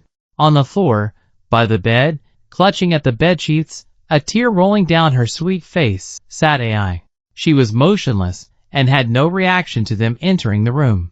Her clothes, a silvery color one could only call moonlight, were laid out on her bed beside her jewelry, glittering in the sunlight. Megumi forced a smile. "Ai, what is that has afflicted you so?" she asked almost happily. Too happily, in fact. Even Miko was surprised and stayed by the door, as her teacher went over to the bed, and sat beside Ai. She stroked Ai's hair with motherly affection. "I would ask if it were the Kazekage, but he banished." "Oh." Megumi stopped. Her smile stopped, as Ai winced upon hearing the word Kazekage. A few moments of silence passed in which a tiny trickle of a tear escaped the young dancer's big blue eyes. Megumi shifted on the bed, sat upright, and pulled her veil higher on her head. "You are in love with him," Ai said dreamily. Miko tried to hide her surprise. How on earth was Ai in love with the Kazekage? They had only ever met once or twice. "Please, Ai," Megumi almost scoffed. "This is a dream," she explained, but her temperament did nothing to Ai, who was held as though in some trance. "Gaara is not a dream." The girl breathed. "He is reality. He is my fate." Her teacher laughed disbelievingly. "You are young." Megumi was trying to be patient, trying to let a teenage love affair have some importance, but Ai was testing her patience. "You do not know what love is. It is what keeps me tied to him. It is what resonates in my heart." Ai gripped the silk bedsheets, as though clutching to the dream of him. Megumi lost what little patience she had for this. "Is that why you seduced Nobutara?" the elder courtesan asked bluntly. Ai finally reacted. She raised her head, and opened her mouth to respond, but nothing she could say could rid her of the guilt. Megumi shook her head. "Face facts, princess. A whore cannot afford the luxury of love." The woman stood and gestured to Ai, who looked aghast. "You think the clothes you are wearing were bought from the value of love? It is from the hard work of us, courtesans, breathing dreams into the eyes of our admirers, that lead to you having such a pleasant upbringing. Kismet is inevitable." Ai shouted back, but Megumi was relentless. "Do you think it is written on the palms of the Kazekage that he should love a whore?" Ai looked away as she said this, not wanting to hear it. "Is it written in the stars that a man of his stature should give himself entirely to a woman of our creed? Well, AI did not respond. She put her head in her hands as hot, full tears escaped her eyes. Has he given himself to you? Megumi asked. Has he defended you? Has he proclaimed his love? Still, AI said nothing. No. Then stop this foolishness. Small gasps of hurt began to escape AI's mouth as she cried. Megumi straightened her back and glanced at Miko, who looked entirely bewildered by the whole situation. The oldest courtesan began with a whisper. I will speak in this language because you and I alone understand it. AI lowered her hands from her face and looked up at Megumi as her teacher began to speak a forgotten language. You are losing your way, AI. To read books about Biju is no threat to courtesan etiquette, but to act upon what you read, to perform ninjutsu, is beneath us. The girl looked affronted. I did it to save him, AI screamed. And how does he thank you? Megumi shouted back. By sleeping with you and throwing you out of his room in the morning? Silence. The look on AI's face, as she watched the sunlight dance on the floor in front of her, was enough to tell Megumi that the girl had lost. I will not have one of my girls acting so out of turn. If you dared perform ninjutsu again, join the shinobi. See if they will welcome you with such open arms. AI glanced up at Megumi and blinked away tears. How funny. She acts one way, and Gaara tells her to leave. She acts another and her family tells her to leave. There is no winning move for a courtesan. Get ready. The prince leaves in an hour. There is the world. Beneath it lies space, stretching on for an infinitesimal distance, and above it, surrounded by a swirling chaos of galaxies and oceans, lies Tengaku, heaven, home to the gods, origin of existence, palace of the creator, and resting place for higher spirits. The heavenly plane existed before the world we know. Like the first wafts of fragrance from the smallest blossoms in spring, it is in the early years of its existence in which the tale of the bloodlove unfolded. Gods lived in peace together, undisturbed by the wars that went on in the plains beneath them, unperturbed by the swelling storms encompassing the mass that would later become earth. They lived like the lull of a bird's first song, swaying in the melody of grace. Until, of course, Renai was found. Born from the light of a pole star, she came with reckless charm and beauty to rival even Kichijo, goddess of fertility, beauty and luck. Dubbed the goddess of spiritual grace, eloquence and love, Renai tore through the hearts of gods as delicately as a spring breeze shakes blossoms from a cherry tree. She brought chaos, jealousy, pleasure, and rage to the gods of Tengaku, and it did not sit well with the creator. He grew tired of her antics, hypnotizing and enslaving other kami, gods. With her loveliness, it was difficult to run a civilization with the likes of her fluttering around. In a moment of utter frustration at Renai's anarchy, the creator made the moon and tied her to it. Outside of the world, he left her in isolation, so that she may wallow in solitude and no longer entice other gods with her mischief. Without her, paradise seemed lost, stars lost their glimmer, and gods grew fat, and lamented her long-lost charm. A young god, Senso, a warrior who traveled far from heaven, had never encountered Renai, for he had gone into battle only a day before she was found. He returned to his homeland to find it barren and forgotten. Senso was told of Renai's incarceration and grew curious. Who was it that could have come into the world and created such havoc only to be missed when she left? Senso went in search of her. He found her hidden in a star, singing softly. A silver thread made from the creator's hair was wrapped around her ankle and chained her to the moon. Everything about her captivated him, as she stared so innocently and coyly from her cage, to see who it was that came to meet her. The first moment they met he asked her name, and that was it. When she answered he left. Senso returned many times to meet with Renai, whose humor and mischief both soothed and enraged him. A warrior with a fierce temper, he often left her calling after him when he grew angry with her. Often he would stop talking to her for days, and return demanding an apology. Their arguments shook the moon itself, cast it in shadow, for when Renai frowned the stars cowered. Sometimes, for Renai had a temper not unlike his own, she would ignore him, play with the clouds and blow away stardust, make him look like a fool with a twist of a few words. One day Senso approached her and, as she called to him with a smile, without a word he took her in his arms and kissed her. Well, Renai had never felt anything quite like it. How dare he touch her without even greeting her? How dare he stop? Senso told her he was going to take her home and, just like that, he cut the silver thread from her ankle and unleashed her from her celestial imprisonment. Upon returning to heaven, Senso and Renai were called in front of the Creator. Renai fell to her knees and begged the all-powerful God to let her by their affection. The Creator granted her wish. Following her restoration as a kami, Senso and his beloved began a relationship that mimicked both the ocean and the sky. Thunderous, calm, gentle, beautiful and terrifying. They fought moments before making love. They hated one another moments before embracing, and they could not live without one another. This is the mark of blood love. It is the phenomenal ability of love to throw aside barriers, to mar the lines between opposites, and see them be born out of each other. When mortals find themselves in the torturous cycle of love coming from hate, and hate coming from love, of pleasure coming from pain, and pain coming from pleasure, they are said to have reached the state of paradise that Senso and Renai found themselves in. They are said to have reached a heavenly love, that only experienced by gods. One cannot say at what stroke of the clock's hands did the delicate and chained AI fall in love with Gaara of the desert. By which moon did she glance upon his handsome face, and realize her heart was no longer in her own keeping? And in what treacherous world did the two young lovers find themselves in, that they could not escape together?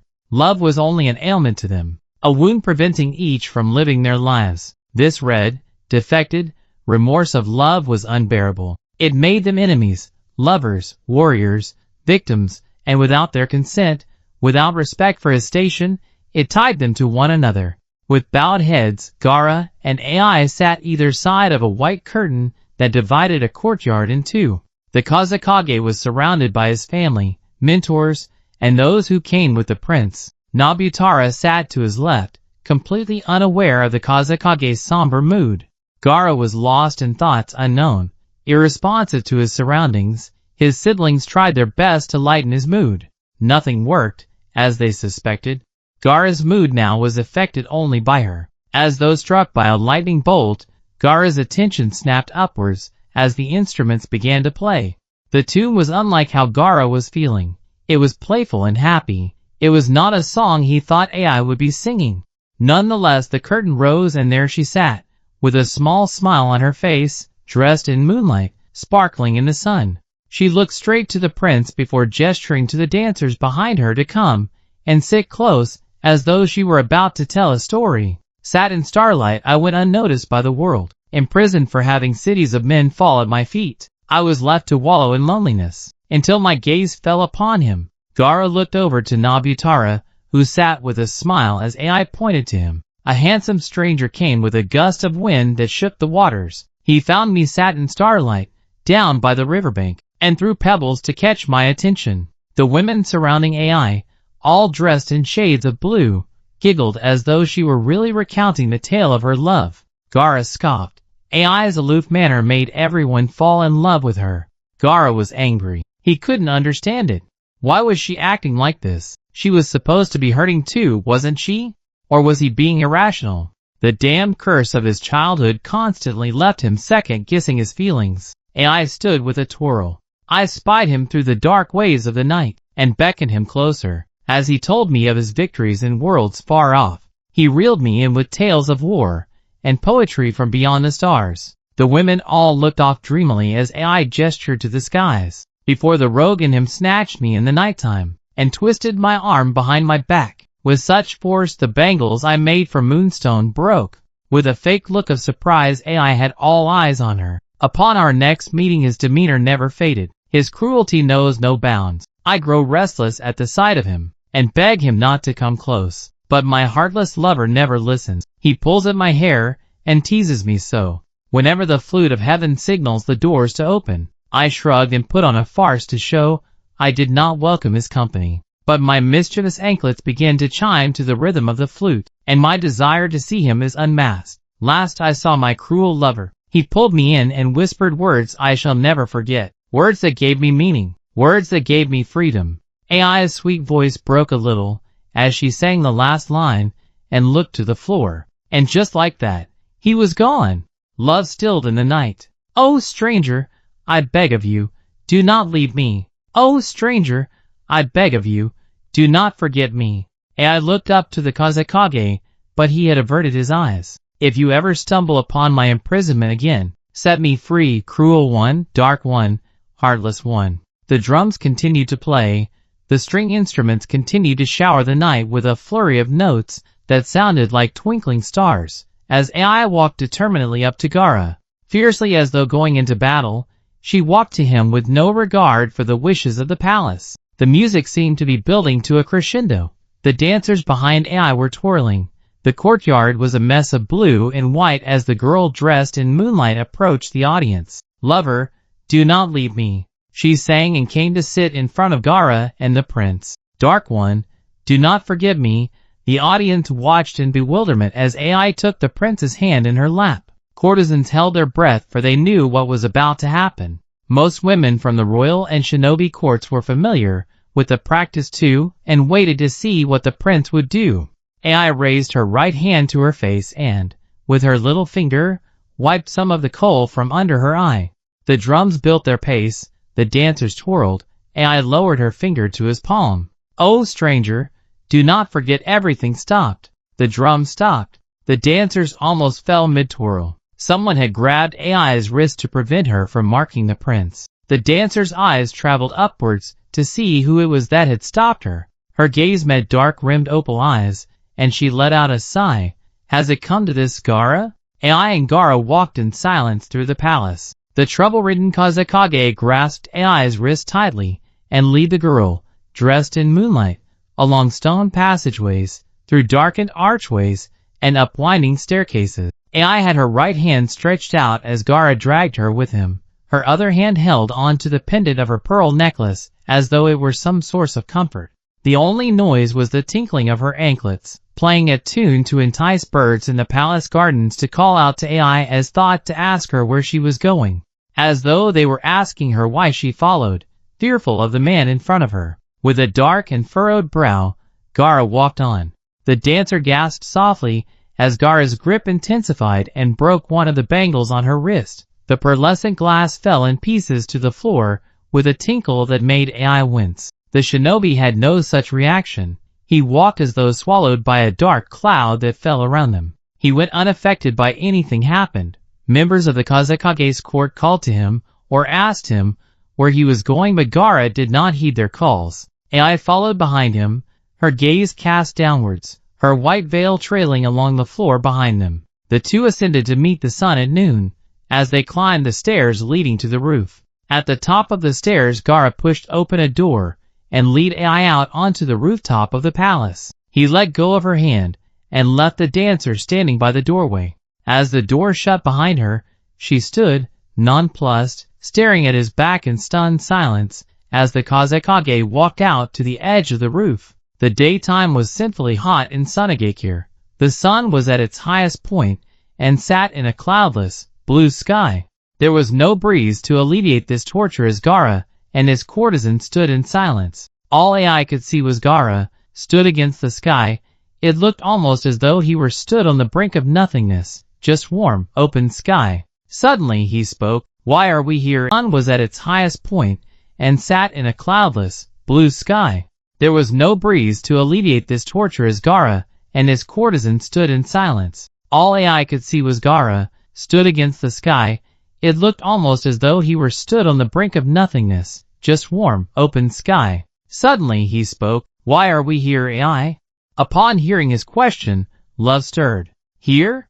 She asked, even though she knew entirely what the shinobi meant. We are from different worlds. Shinobi and courtesan, innocent and murderer, beauty and monster. Gaara spoke with so much power, as though he was speaking something sacred. We should not be stood here now. His voice became a whisper. It shouldn't ache like this. He turned back to her, his hand grasping at the white material of his Hokage cloak, clinging on to something in his chest. There was something sharp and painful in his throat as he cleared it to speak. Why are we here? He asked again. Ai cast her gaze downwards and sighed a little. What could she say that she had not said before? Gaara was impossible, conflicted and complicated. He was more than her delicate self could handle. But Gaara did not give her a chance to answer. He shrugged off his Kazekage robe to reveal his deep red cloak beneath, and continued his discourse. Everyone I have ever loved has hurt me. Gaara looked away from her as he placed his Kazekage robe on the balcony of the roof. Lied to me. Deceived me. I was a child, and they tried to kill me. It surprised AI that Gaara's tone was confident and self-assured. He no longer harbored any ill feelings towards his childhood. I have learned to forgive. I have learned to move on. My soul was broken into 1,000 jagged shards by those who claimed to love me. The Kazekage looked over to the girl, trying to articulate what this pain, the one stinging in his eyes and clutching his heart, was doing to him. It has taken me painful, slow years to rebuild my soul. I became who I am for the sake of my village. I am strong. I mastered my Biju and won over my people. But now, I live in fear. Fear? AI took a step forwards as though to tend to him, but stopped when she caught that dangerous look in his eye. I live in fear of what you have done to me. The success of my endeavors hangs in the balance when you glance at me. You came into my life like no more than a summer breeze, and yet all that I have worked so hard for is undone. Gaara shook his head at her, his eyes stinging. I managed to quieten Shikaku, but now he grows restless without your cool blood around me. The Kazekage closed his eyes and sighed, because it all comes rushing back. Upon opening his eyes, he gestured to her. Why do you have this look of longing for me? Why do you show up in the dead of night promising me relief from my want of you? And I did not know whether to smile or apologize. I had even reduced my hunger for death, but now my appetite craves something not entirely different. That deathless death you endure when we are alone makes me weak, makes me burn. How, when I have become so strong? Gaara demanded an answer out of her, but the girl stood, unable to approach him, unable to give him answers. How, when I have made myself believe love is not in my fate? He raised his voice. How are you here? How are you doing this? And I opened her mouth to speak, but found she could utter nothing in response. The Kazekage saw she was speechless, and his shoulders slumped in disappointment. Silence stretched on until, eventually, Gaara couldn't take it anymore. He grumbled to the ground. The poem, Love, I know how it ends. And I looked up, surprised, as he spoke. How? She asked and raised an eyebrow. Gaara smiled in a disbelieving manner. With you. He looked up at her. It was always you. The casket began to walk towards her. In the end, what else is there? He was approaching fast, and I felt the need to say something, anything. She was beginning to retreat. I'm sure you do, AI? Gaara interrupted with a nod. I'm sure we are, AI. Her back hit the wall. He approached her and stood directly in front of her. He looked down at her and, mere inches from her face, he smirked in a manner that irked her. Let me speak. AI shouted and grew ever more infuriated as the Kazekage put his hands against the door on either side of her, caging her. He smiled. Speak, he ordered her. Go on. AI could not believe it. How dared he patronize her? She stood, fuming, in silence as he mocked her, unable to move, unable to escape him. Look! Gaara held up his hands to her, giving her some space to breathe. I'm not touching you. There is no sand winding its way around you. Why are you silent? He asked, but AI felt sheepish talking to someone who exuded power so effortlessly. It was your insatiable appetite for conversation that got us here, is it not? All who knew her, knew AI did not take kindly to criticism. In her young, naive, and reckless manner, she had to confront him. What do you mean? AI tilted her chin at him in defiance. Gaara took a step back and shook his head with a sick smile. Oh, you suddenly chirp up at a chance to bicker with me? That is always your manner. The dancer was growing fed up at his accusations. She moved close towards him and spat words at him as though disgusted. I am not the one constantly pushing and pulling against the tide dash. What does that mean? The Kazekage moved close to his courtesan again. It means I am the only one being honest, she shouted back. Honest? Gaara laughed. Then what was all that with Nobutara? And I looked bashful for a moment before regaining her confidence. Performance. Gaara simply looked confused and took a few steps away from her, as though to take a deep breath, and I walked out to meet him in the middle of the roof. So what were you doing? taking his hand. As he asked this, that bashful look slinked its way back on AI's face, and she looked to the ground. Kiswato, A/N, Scar, she whispered. Gaara, who was growing near mad of her antics, shook his head in irritation. What? He asked exasperatedly. Speak in a suitable dialect. It is a tradition of our people, AI interrupted quickly, not wanting him to get his way. When one considers another beautiful, they scar them by marking their skin, usually with black coal. Her eyes softened, her voice returned to its usual melodic cadence. To make them imperfect, so they are protected from the evil eye. Gaara simply stared back at her, unimpressed. These ancient customs were infuriating to him, not founded in reason or rationale. It was exactly her, fairy tale-like and sweet. He sighed as they looked at one another. Why are you doing this, AI? Doing what? I am only doing whatever is asked of me. Why are you poisoning me with all this? With all what? With you. The red-headed shinobi retaliated. Your scent is in my blood. I feel the warmth of you on my skin. I hear your voice in darkness. You heal me and cut me. You have created a war in my soul. What are you? What is this? AI looked away as he approached. An impossible love, she whispered. What? You push me away, and yet you crave me. AI turned her back to him. I cannot be a part of this any longer. She wiped her eyes hurriedly. You are tearing me apart, Gaara. I am tearing you apart? Why do you put dreams in my head of what could be? AI faced him, her bottom lip trembling. Why do you speak to me as though I am yours, and you are mine? The courtesan walked up to the Kazekage and, with no thought of her place or his strength, she pushed him, demanding an answer. Why behind closed doors do you love me so fearlessly, and yet under the gaze of others you cower like a child? Gaara remained passive, standing at his full height, his chest strong. He did not even flinch when she touched him. Do not test me, AI. How could I? Moments pass, and you are never the same in each. The dancer whispered up to him. She inwardly rolled her eyes and looked away. I may be a courtesan, she mumbled, but I am worth more than this unrequited affection. AI held her head high as she spoke to him with a hint of spite. Have you not heard my reputation as the Utsukushidisu, beautiful one, of the tea house ranges over countries now?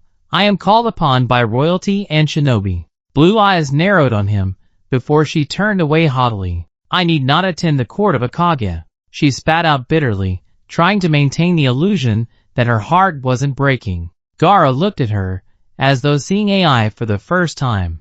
With her back to him, he reached out and placed a finger beneath her chin. Perhaps it was his strength, perhaps it was her will, but AI turned to him completely as he tilted her chin towards him. She refused to make eye contact as Gaara observed her intently. Her eyes were filling with pearls of tears as she held her emotions back. Such vanity? The Kazekage asked softly. Why not be vain? AI pushed his finger away from her. What are you, but skilled and handsome? We are matched, Kazekage.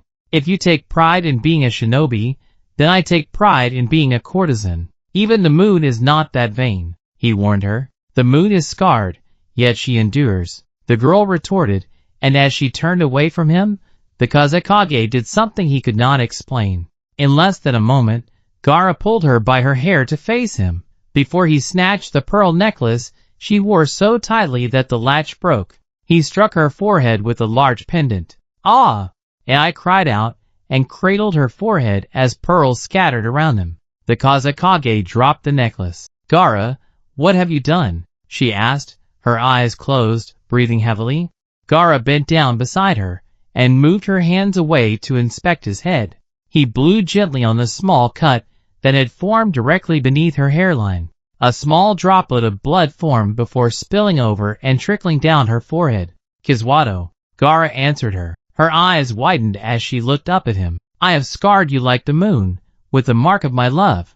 The blood trickled down between her eyes before catching her eyelashes. Love? She asked and closed her eyes as she stood, and Gaara placed his lips against the cut on her forehead. This has gone far enough. AI and Gaara looked over as the door to the rooftop opened and Megumi stepped through, unaccompanied, to appraise the two. She looked regal and commanding in a white and gold dress. The village elder glanced at her student with what AI thought looked like sadness. Megumi-sama, who scarred you? Megumi interrupted AI by lifting a hand and pointing to the girl's forehead. AI looked to the floor fell. Megumi almost scoffed. Enough of this. Your counsel awaits you, Hokage. I suggest you tend to them before they consider your frequent vanishings indicative of your commitment to the village. Megumi stepped away from the doorway so he could leave. AI felt Gaara move her hair from her shoulder. Meet me in the gardens at dusk, he whispered. Megumi spilled her tea. The morning AI arrived at the tea house. She remembered the moment clearly. Her chair scraping backwards on the stone floor as the clock struck 6, the teacup in her hand falling back onto the table, white tea spilling over and through the iron filigree tabletop. As she looked up to see who would knock on her door so early in the morning. The day was overcast and bleak, and she had walked towards the doors of her house with an uncertain, ominous feeling as though she were about to reveal something unwanted. What caught her eye, upon opening the doors, was not at all as she thought. Like a bottled moonbeam, she came across light and warmth and hope. The dancer's eyes welled with tears as she looked upon the face of her dearest friend, the poet, Arawara no Kai. Kai! She remembered speaking his name with disbelief, though the memory of the sound had now faded to an echo. Megumi had gone to embrace his withered and tired soul, but the handsome friend pushed her back and revealed what was in his arms. A tear fell from Megumi's cheek when she saw her, a frail and fair child, cooing and laughing and reaching up for her father's beard as he held her, wrapped in a white cotton cloth, skin pale as the moon, hair dark as the night, and eyes so blue they rivaled the sky itself. Beside herself with happiness, Megumi took the child in her arms and called AI her own. The dancer spun in bliss and laughed as the child did, spinning and giggling as though they had been united through fate. The woman's long dark hair flowing around them, like the wisps of desert wind. Her mother, Kai? Megumi had asked, but her smile faded. That cold, ominous feeling returned as Kai sighed and shut the door behind him. Megumi held tight to the child for fear she may drop her in surprise at what Kai proceeded to tell her. That day, that morning, Megumi's world changed. Only moments before meeting AI, she believed her sole purpose was to orchestrate the proceedings of a courtesan house. But what Kai told her changed her charge entirely. She was entrusted with something far more precious than what she thought her life could ever entail. But she trusted her friend. He was a good man, simple and loyal, and he would never ask of her the impossible. So Megumi took this beautiful, lonesome child and raised her as though her own. AI became a part of the tea house, became a part of Megumi's life for good. So now, at the thought of finally losing her, Megumi could not help but weep. The two, almost mother and daughter, were sat on Megumi's bed in the palace. The day had turned cold. The room almost seemed gray and silent. The room was full to the brim with gray, fading glass. Even the chandelier looked as though it were tired and hung listlessly from the ceiling. The only thing you could hear was the occasional tinkle from the wind chimes outside, the tick of the grandfather clock in the corner, as AI sat in white, unable to look at her teacher for the shame of disobeying her. Have I hurt you so much? AI asked slowly, looking down to the floor. By loving him? Megumi shook her head, as hot tears ran down her aged and beautiful face. She also wore white, but with a trim of gold and gold jewelry it was seen to have lost its luster. What a strange symmetry life had. The day she met AI she had wept with joy. The day for AI to leave, she wept with regret. No, Atsukushidisu, beautiful one, Megumi replied with her head bowed. AI glanced up. Why did you call me that? A name given to me by others? Megumi almost laughed upon hearing this and sniffed. You have so many names now. The elder courtesan breathed heavily and wiped her eyes with the end of her veil. I hear they talk of you in other villages. The girl with the moon-like face, the girl who can talk to Biju, beautiful one, divine one, all names others have given you. As she spoke, heavy tears escaped her eyes. Her breathing became deep and heavy, and AI, so delicate in her manner, could not help but feel this emptiness too. And why does that upset you so? As the young girl spoke, Megumi looked up to her most beloved student. AI, so innocent, so beautiful, so willing to do the right thing, to please those who mean most to her. Because it seems you are no longer in my keeping. Megumi sobbed. It seems your time has come. AI looked startled and tilted her head. My time has come to leave me. A heartbeat passed before AI moved forwards and embraced her teacher. Never, she shouted as Megumi, tears still rolling down her face, smiled at the affection. You are the closest thing I have ever known to family. AI's shouts were muffled by Megumi's veil that she buried into for comfort. No, my child. AI withdrew slowly as she noticed Megumi change. The woman's back stiffened, her voice became deeper, more serious. All tears stopped at once. As AI moved back, Megumi looked her in the eye and nodded. It was time. I must tell you about your family. I must tell you what was entrusted to me 19 years ago. AI's veil fell from her head as Megumi spoke, and she opened her mouth as though to say something, but nothing would come to her. I remember the day your father brought you to me. I have a father? Instantly, unwelcome tears filled the girl's eyes. We all do. Some of us are lucky enough to know who they are. The elder woman sighed, a deep sigh. Many in our profession will never know, but you, my dear, have always been one to break the rules. AI gulped as though terrified to ask, You know my father? Megumi looked her straight in the eye, and could not hold her gaze for the shame of keeping this secret. She whispered, You knew your father. AI shook her head. What was Megumi talking about? She was raised in the tea house, among women. The only man she ever knew was, like a deep wave from a black ocean. Realization crashed all around her. The girl's eyes widened. Her heart stopped. AI was not even aware that she was shaking her head. No, AI whispered. No, it can't be. Kai did not want to tell you. It cannot be. AI stood from the bed and looked at Megumi as though she were mad. The hurt was unbearable.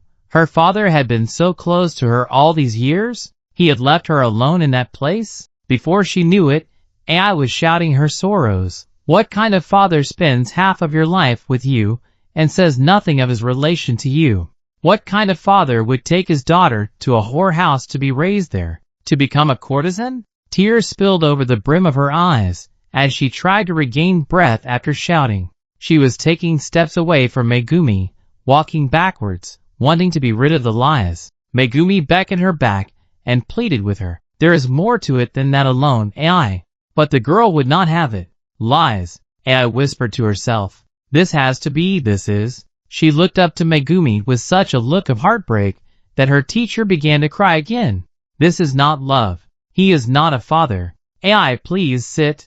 There is more to this than even I understand. AI jumped as the clock in the corner struck 7 in the evening.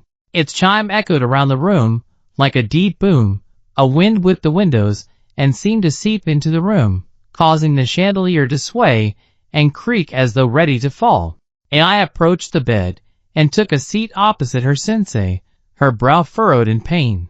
Why was this happening now? She looked up as Megumi continued the story of AI's origin. Kai came to the tea house, a child in his arms, saying I must raise her outside of standard norms. He was a poet, a poor man, an artist. He had no way of keeping you safe. She looked at AI as though that were reason enough to forgive him. Your father sought your protection. From what?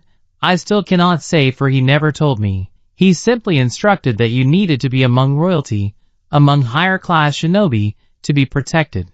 AI shook her head in disbelief, causing her teacher to lean forwards and put a hand on hers. Please, try to understand. For women in this world there are only a few ways we can achieve this. Either be born into royalty, be trained in ninjutsu, or become a courtesan. Your father was not of royal blood, and he strictly forbade you training in any shinobi skill. I was his friend of old, and he remembered that the courtesan life is not a bad one. Yes, we are denied love, but we have everything else we could ever possibly ask for. It was the best decision he could make. Again, Megumi looked up at AI as though begging her forgiveness for lying all these years. AI simply kept her guard up, not wanting to give in to the fantasy that her father may still be alive. I cannot believe you, AI responded, looking away from her teacher. What was he protecting me from? He did not say. Then what use was he? The girl became infuriated again, but listened as her teacher spoke. I did as asked. I trained you for the most noble of men in existence, Kage, princes, kings, they would all bow down to your skill. And they have? Megumi smiled at her and brushed hair away from Ai's face, as though this were somehow consolation enough. And you have made a name for yourself across this world. You are safe. Wherever you go, someone will protect you. Relying on others for protection, Ai scoffed. Is there no way out of this encroaching servitude? Not for a courtesan, my dear. That was it. It answered to everything. Not for a courtesan. Hot, angry tears seeped out of the corner of her eyes, as she wiped them hurriedly. So he made no mention of my mother? The woman who bore me? She asked quickly. You have none. How can that be true? Enraged, Ai looked at Megumi, who sighed. This is absurd. Kai was a man who found himself in the most unimaginable possibilities. He lived half in dreams. I cannot say if what he told me is true. These riddles as answers were becoming tiresome to Ai. She cocked her head at Megumi. What did he tell you? He said you were the second half of his poem Love, come to life. Ai looked away. That was it?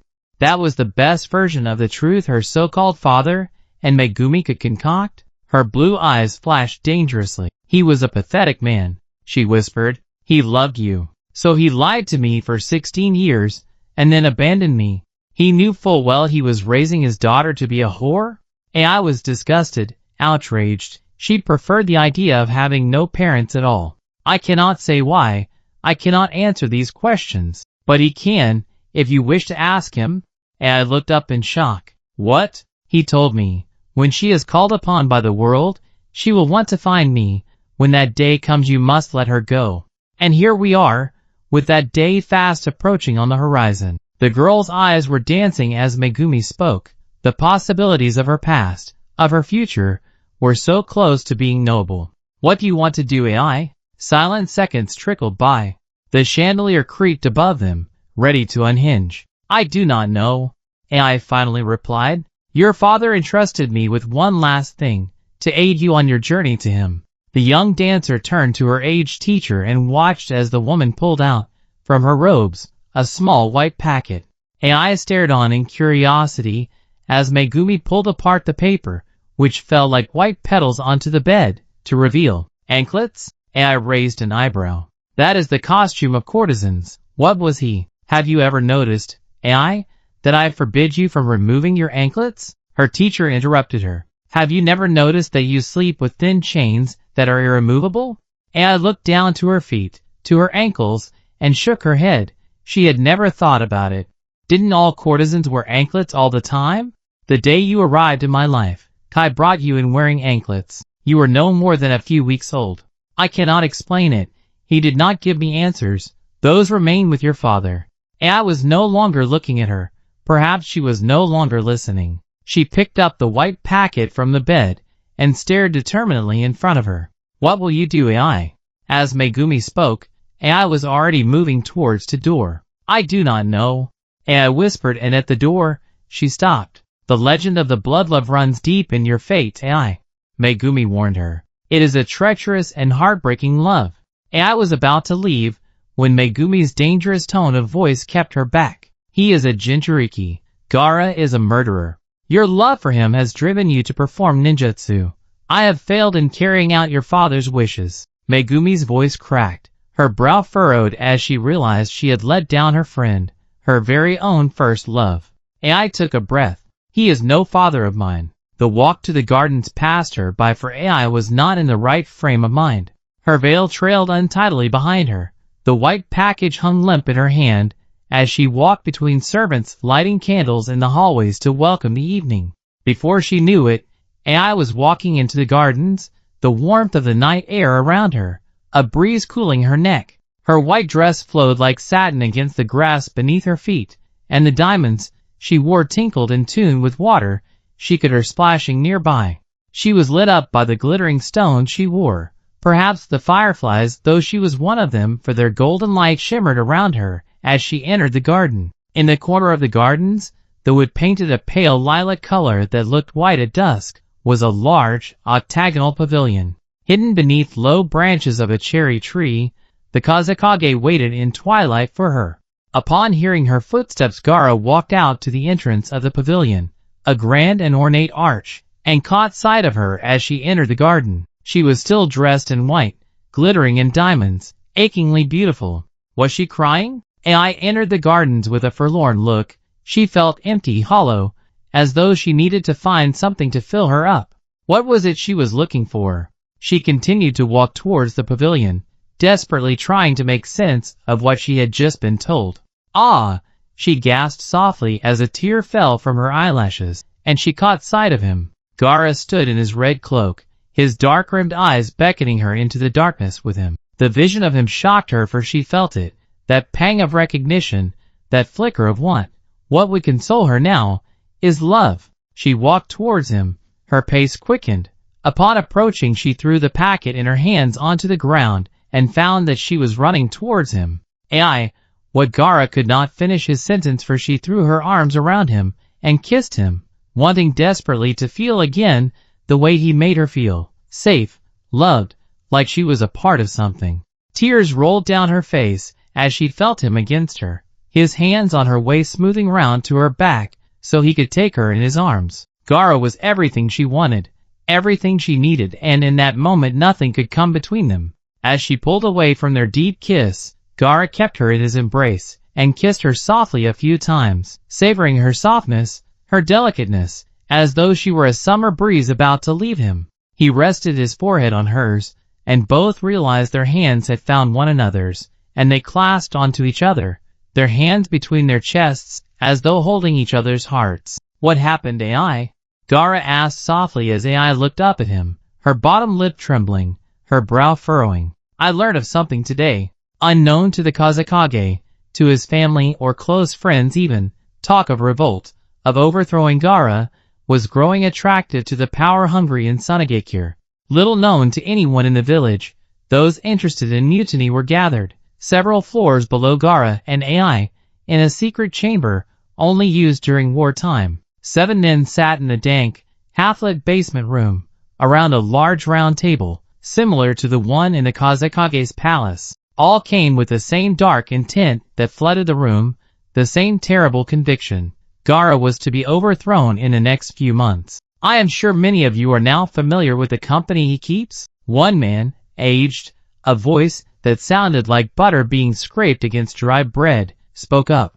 Murmurs rippled across the table. A whore. One voice piped up as others nodded. A girl of the tea house, another added. The elderly man put his hand up to signal a call for silence. Gaara has not proven himself. He is a reckless and overambitious leader who does not have the age, wisdom, or even sanity to see our village re-established. Shouts of agreement echoed across the table. It is entirely fitting that a man who killed for pleasure, who seeks the company of royalty over shinobi, should attach himself to no more than a whore. He is young and will ruin us with his rebellious nature. The old man nodded, as another member of the revolt shouted across the table. Indeed, the man sighed, he will bring ruination to our village. All we need to do is show the village what kind of person he is, and they will call upon us, the elders, to overthrow him. Everyone around the table nodded, but the opinion in the village is one of support. Seeing Gaara with this girl, even though she is a courtesan, they believe he has a loving side. Gasps of disbelief and mutters of disgust came in response. They believe she can change him. She has a reputation among the village for being kind and gentle. She is the key to his current success. Again, the elder put up his hand to bring the babbling rabble back to silence. Then we must pull them apart, destroy their relationship. Let us ruin him by taking her away and watch his self-destruction. These remarks were met by applause, which was silenced by one sentence uttered at the doorway. Perhaps I can be of some service. Out of the shadows, like a flower being guided to sunlight, Miho slinked to join the revolt. And? Gaara asked. He and Ai were sat on the marble floor of the pavilion. Her white veil caught on the breeze was swirling around them, as though to protect their private conversation from the world outside. The sky was dark now. They had been speaking for hours. And what? Ai asked, wiping her eyes. She knelt before the Hokage, who leaned against a wooden pillar, on knee brought up to his chest. What will you do? He asked, unsure of what to say. He had never known his parents, and what he knew of them was hurtful. Who was he to advise her? Perhaps this was important, Perhaps if the tables were turned, she would tell him to go out into the world and search for his lost parent. I do not know, Ai whispered back. Her hair was falling loose of the clips that held it away from her face, so she unclipped her hair entirely and let it fall like dark waves of the night, down to her hips. I do not know where there is a place for me in this world. Gaara did not know what to say. With all his heart, he wanted her here with him, always, but how could he deny her freedom? Find it, Ai, he said through gritted teeth and leant forwards. He took her hands in his and kissed the scar he had made there earlier. You think I should go? Her bottom lip quivered. I think you should seek happiness. Ai let go of his hands in a huff. What is the matter? He asked. Do I have no place here? She asked and turned away. The Kazekage sighed and ran a hand through his hair before, in his usual act of affection for her, he put his hand in her hair and pulled at it so she turned to face him. Ah, do not assume so much of me as your enemy, Ai, he whispered in that dangerous, seductive manner he had mastered. Her glittering eyes softened as he looked at her so intently. You always have a place, right? He planted a soft, torturous kiss on her bottom lip. Here. Gaara pulled away from her, and she smiled. I, Kazekage-sama. The pair jumped and bumped heads as, yet again, they were discovered. Gaara jumped to his feet and stood protectively in front of Ai. What is it? He asked the servant boy who had clearly come running in haste. The village is under attack. Ai gasped and put a hand on Gaara's shoulder. Who is it? The Kazekage commanded, but was already forming battle plans in his head.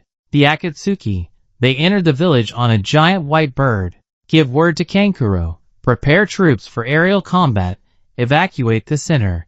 Gaara instructed before the boy even had time to finish. Yes, Kazekage-sama.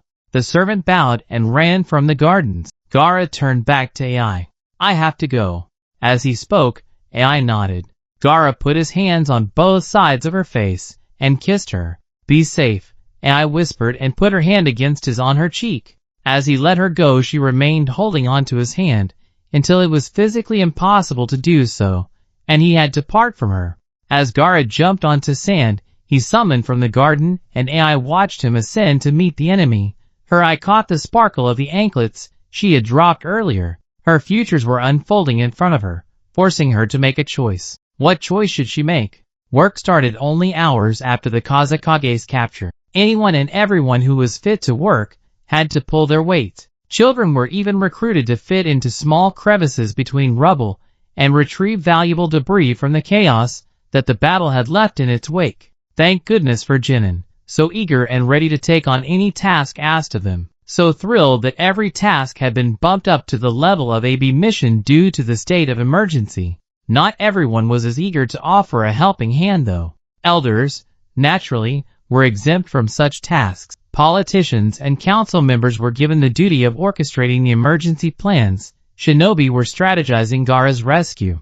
And then, there were the courtesans. The 5 houses were known to the greater community, of course. Sunagakure was the oldest dynasty on Earth. There was once a time when courtesans were in power, the ruling class. Nowadays, with their presence known and accepted, they were called upon by the public on very rare occasions. What use was a woman who knew poetry and history, or a house that contained gemstones and silk dresses, in the face of a crisis? They were not needed, and the courtesans took pride in that fact. They did not have to be constrained to any manual labor. The eldest women of the 5 houses took on tasks befitting of their skills. They partook in the funeral rituals from the temples.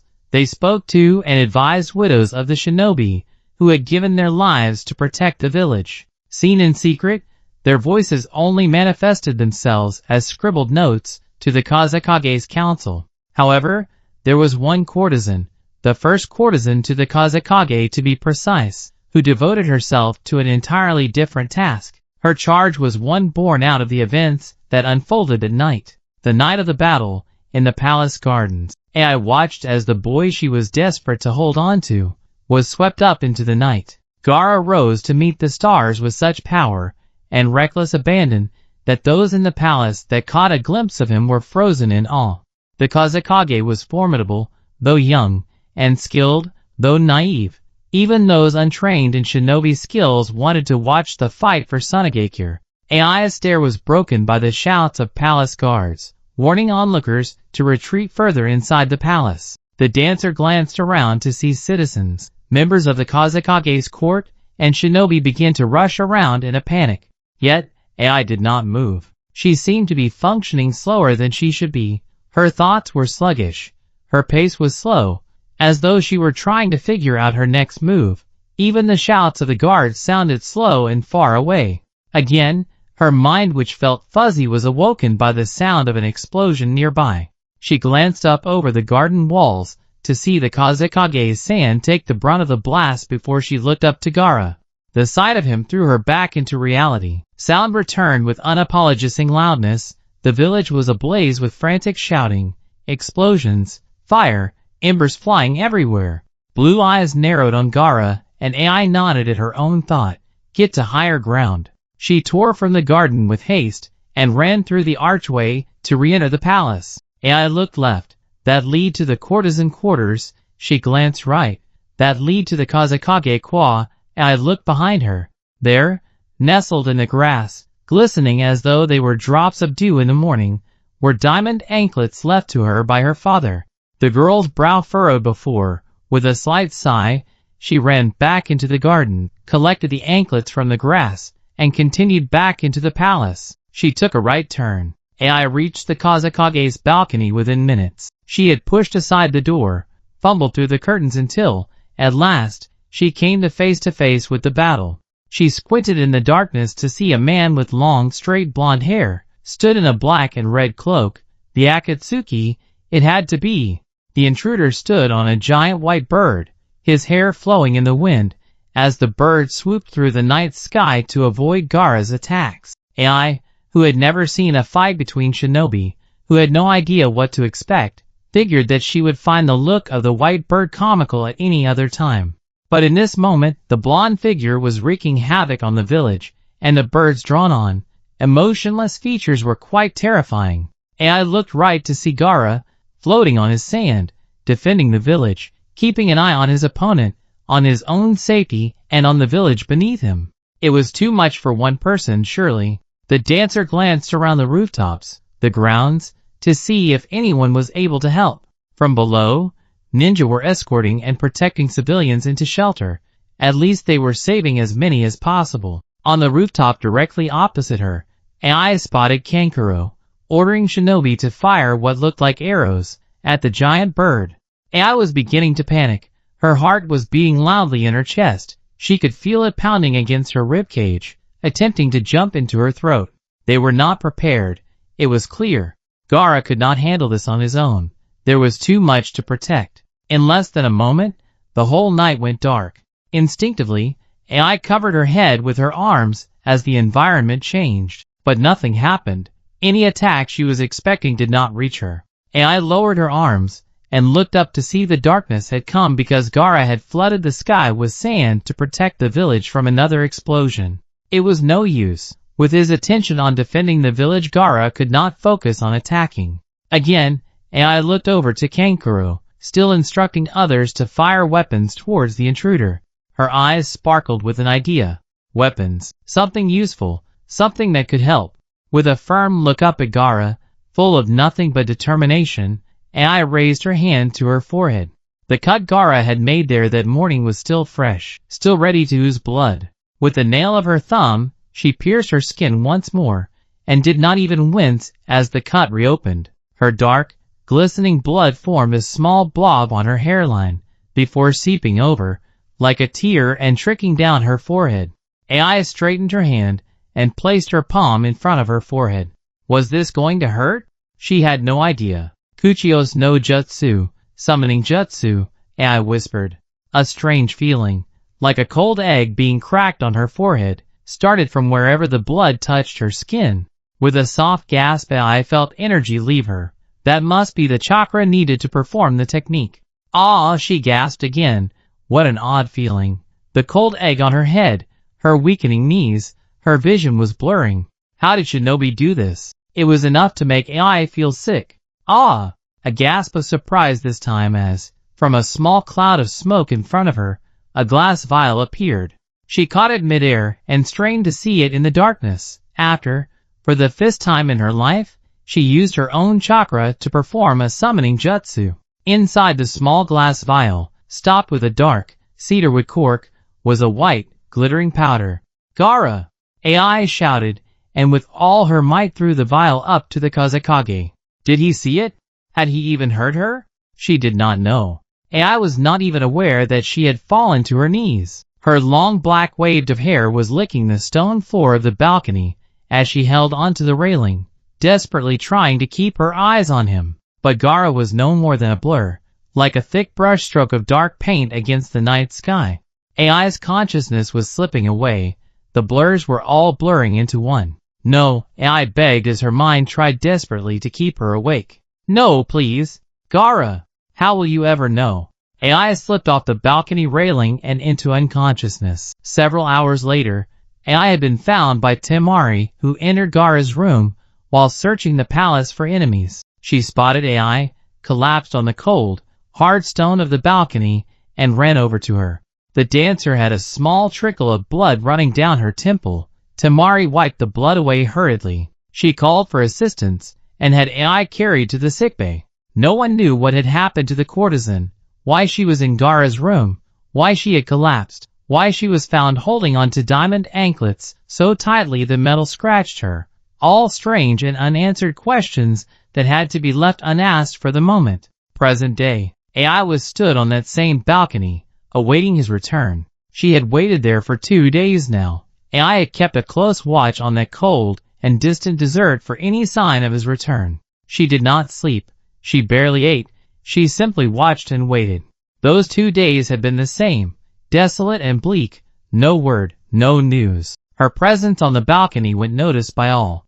Members of the court, shinobi, servants, visitors, as they passed in the gardens beneath the balcony, they would call to her, "Beautiful one, what are you doing?" "Waiting for him," she would answer, never letting her eyes, even for a moment, leave the landscape beyond the village. The story of what had unfolded between Ai and Gaara was finally revealed the morning following the Kazekage's fight. Rumors spread around the palace like wildfire when Ai was found on Gaara's balcony. The whispers reached everyone inside and outside the palace. Whether a mess of lies and exaggerations or the rather complicated but endearing truth, the story of Gaara and his first love struck everyone who knew him with a thought so dark, so heart-wrenchingly cruel, that made all those loyal to Sasuke bow their heads in shame. No one was shocked that Gaara was capable of loving someone, nor was anyone shocked that someone could love the feared and demonic Gaara. What resounded in the hearts of all was the realization that Gaara had gone so long unloved. The people of Sasuke wept for a motherless and fatherless child, abandoned from birth, raised in a cold, lonely and desperate existence. They had not given that poor child a chance. They were too fearful to open up their hearts to him. They had forbidden their children from going near the boy. How cruel, to go so long without knowing the warmth of embrace, only to be snatched from love in an instant. And how disgustingly pious, how shamefully arrogant they all had been to shun him, he who worked so hard to gain their trust. Gaara had grown into a fine man, one worthy of being named Kazekage. He united their nation and welcomed even their criticism, only to better himself. Even elder shinobi, hearing of Ai and Gaara's fate, would shake their heads as though to say such a shame. How fitting that the young Kazekage, the reckless devilish rogue of a man, should fall for a delicate girl of the tea house, should take her heart with such unrelenting affection, only for the two of them to be pulled apart by fate. And how loyal she was. She stood on that balcony all hours of the day, all hours of the night, in the hopes that she may see him again. From outside the palace walls, civilians, ordinary villagers, could see Ai stood on the Kazekage's balcony and had naturally began to discuss the beautiful village girl who kept such a focused vigil on the horizon. They had even noticed that she made sure to keep an oil lamp lit on Gaara's balcony. In case he should ever wander home, he would need a guiding light. The lamp was one which sat beside Ai on the balcony railing, glass-colored cream to let out a gold, glittering light. Each morning, Ai replaced the oil in the lantern and kept it burning with the belief that a lamp lit for a loved one draws the wayfarer home. Now, at dusk, the sun was setting on the horizon. The fireflies began to gather around her as though to keep her company. Everything was bathed in a rich, bronze light. The dark goldy earth in the desert turns before it is swallowed into darkness. AI was at her usual place on the balcony. Having tended to the lamp, she stood in an indigo dress, looking as though someone had plucked the moon out of the sky and wrapped it in inky waves of the night. At this time, prayers and dinner were being tended to, so AI had no audience like earlier in the day. Or so she thought. AI had lit the lamp with the same flame that lit up the candles in the small shrine she made in Gaara's room. Perched at the center of that shrine was a statue of the god Raijin who, as usual, watched love with curiosity. The god captured in stone sighed at the sight of a broken heart. And who was this girl anyway, that she thought to share the flame for a god with a flame for a mortal? It was blasphemous. From his red stone cage, Raijin watched AI every morning prepare prayers in front of him, and then proceed to the ritual of keeping enough oil in the lamp on the balcony. How strange. What love was this? Enough AI? Raijin's thoughts all stopped as once as someone new entered the Kazekage's room. This woman seemed to have a lot of power over the girl called AI, for the young woman dressed in indigo turned to the doorway with a look of utter melancholy. The indigo silk she wore had a thick border of antique gold, and the way the veil fell from her head and dragged on the floor behind her indicated that the thread used was actual gold. Megumi looked over to AI through the doorway that led to the balcony with a heavy heart. 2 days had gone by with no news. The chances were getting slimmer with every hour that trickled by. AI, so sweetly childish and frustratingly stubborn, she had shut herself away in the palace, thinking only of the Kazekage. She performed prayers in his room separately to the rest of the household. Her unorthodox manner was creating a flurry of whispers about the tea house and the reckless girl it bore. The young dancer lowered her gaze before turning back to look out of the balcony. 2 days AI. Megumi continued and walked forwards. I gave you 2 days, and Gaara has not returned. Give me a century, and I would not move from this place. AI responded dreamily, her voice trailing into the room on a breeze. AI? Megumi raised her voice, the loudest AI had ever heard it. The young courtesan turned around with a look of panic. Her teacher joined her on the balcony and raised a shaking finger at the lamp. A single flame is not sustenance. Who do you think is providing for you while you reside in this palace? Finally AI's attention was caught. Without provisions, how is she to stay here at all? In a state of emergency, the courtesans are the last to be looked after. Megumi warned her. The funds the Kazekage had for you are no longer being taken care of. Our presence in the palace rests only on the assumption that Gaara will return. The candles in the room quivered. Even the lantern AI had kept alight seemed to burn a little less bright upon hearing Megumi's foreboding words. AI looked to the floor, down to the gold trim of her veil, as it fell heavy against the stone. Her vision began to blur with tears. Her bottom lip trembled as she felt that familiar weakness in her soul at the thought of losing him. The girl was being overtaken by a nothingness, by an emptiness that licked at her insides. What was life without him? Megumi-sama, please give me one more, AI pleaded, but her teacher could not be patient anymore. The elder held up a hand to the girl to silence her. My heart is breaking for you, AI.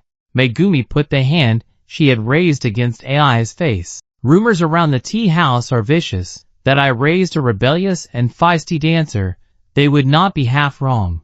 The women both laughed as a tear fell from AI's big blue eyes. But there are wonderful, beautiful rumors about you and your precious Kazekage.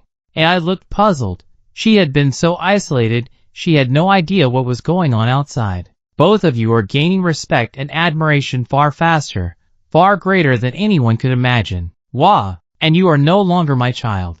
Megumi interrupted her student with a sigh.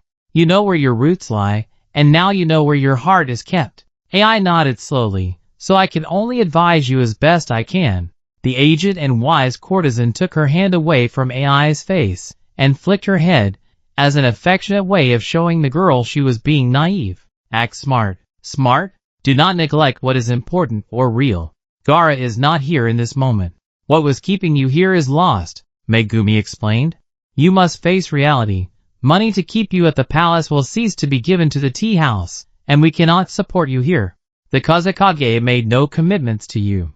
You must engage with us as best you can, blend in, do not make yourself an obvious target to the higher-ups. Now that your relationship with the Kazekage has been made public, your courtesan etiquette must adapt. And in his absence, you must be smart about things. Join us for prayers at least. Ai lowered her gaze. Megumi was right. Ai had shut herself away following Gaara's capture. The world moved on without her. She was holding on to that moment in the gardens, to that last look of reassurance the Kazekage had given her. Before Ai could respond, however, someone ran into the room. A young servant boy entered and bowed hastily. Aware that Megumi was the eldest, he turned to address her first. Sorry to interrupt, but Ai-sama has visitors at the palace gates. Both Megumi and Ai raised an eyebrow at the boy. Visitors who stayed at the palace gates and called for a member of the Kazekage's court were usually civilians. What on earth would civilians want to speak to Ai about? The servant escorted Ai and Megumi to the palace gates which, though usually open, were closed in respect to the Kazekage's absence. The wooden gates, with wooden bars, stood between the courtesans and the villagers and, as the two women approached, they found that it was not a few civilians that had called for Ai. There was a crowd gathered outside. With the sun vanishing fast in the sky, someone had begun to light the lanterns in the street. Ai pulled her veil back over her head and approached the gate with caution. Why yes? She called out uncertainly, suddenly aware of how young she was. A middle-aged man, with a gruff voice called to her. Are you the girl who keeps the lamp lit? He asked, up in the Kazekage's balcony. As Ai finally reached the gate, she looked around at the gathered crowd, and saw mothers holding their babies, children holding on to the wooden bars of the gates, trying to get a good look at her.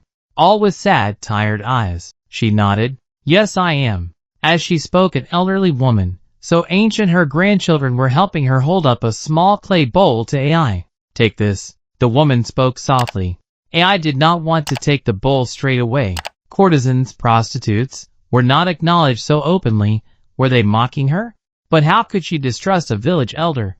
She chose to pretend that she was fixing her veil, so could not take the bowl, before she inquired, What is it? Oil. A mother, a few feet away, spoke to Ai kindly. From the temple in the square.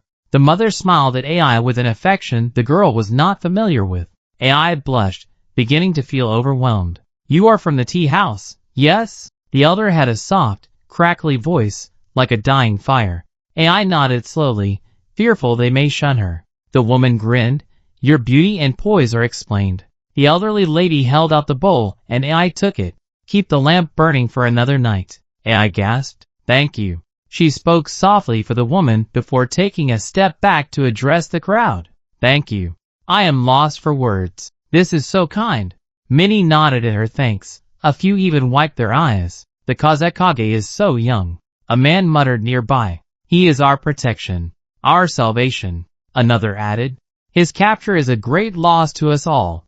Again, nods of agreement, murmurs of support.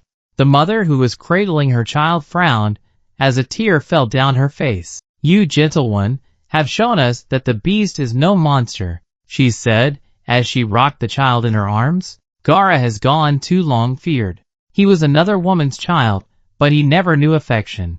It is a great shame on our village that he went so long alone. He is a good man. And I felt her eyes being to well with tears. Whoever thought it would come to this? Gaara, can you hear them? Keep the lantern burning, dear one. Yes, I whispered before realizing she must address the crowd. She took another step back and shouted to the villagers of Sunagakure. Yes. As the villagers left, all nodded to her in appreciation. Many wiped their eyes. A few children smiled up at her. A few of the boys even blushed as she smiled at them. They dispersed, leaving Ai holding onto the wood of the palace gates, never having experienced such trust, such devotion, in all her life. Gaara, can you see them? Tears streamed down Ai's face as she rested her head against the wood of the gates. Where are you, beloved? Her teacher put a hand on her shoulder and spoke. The village is looking to you, Ai. The time to take action is now. What will you do? Ai turned to her with swollen eyes. How many times must she face choices she feels too young, too naive to even comprehend? With a sigh, the The girl made up her mind. Prepare a place for me in the palace temple.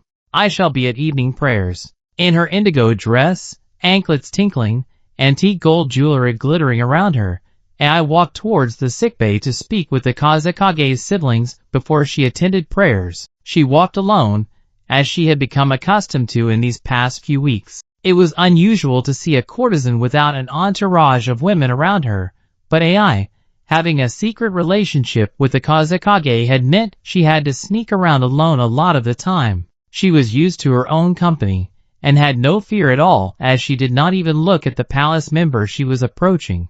Ai simply bowed her head in respect and carried on. Ai. At the sound of her name, Ai turned around in alarm. Did you call for me? Ai asked. A boy stood across the hallway, possibly a year younger than her, with a mess of blonde hair. He lifted her head to face her. No. The boy's voice, husky and full of surprise, trailed off as they appraised one another. Do I know you? They spoke at the same time and jumped as they did so. Ai looked the boy up and down as he did the same to her. She found it quite endearing that he should wear his forehead protector with such pride.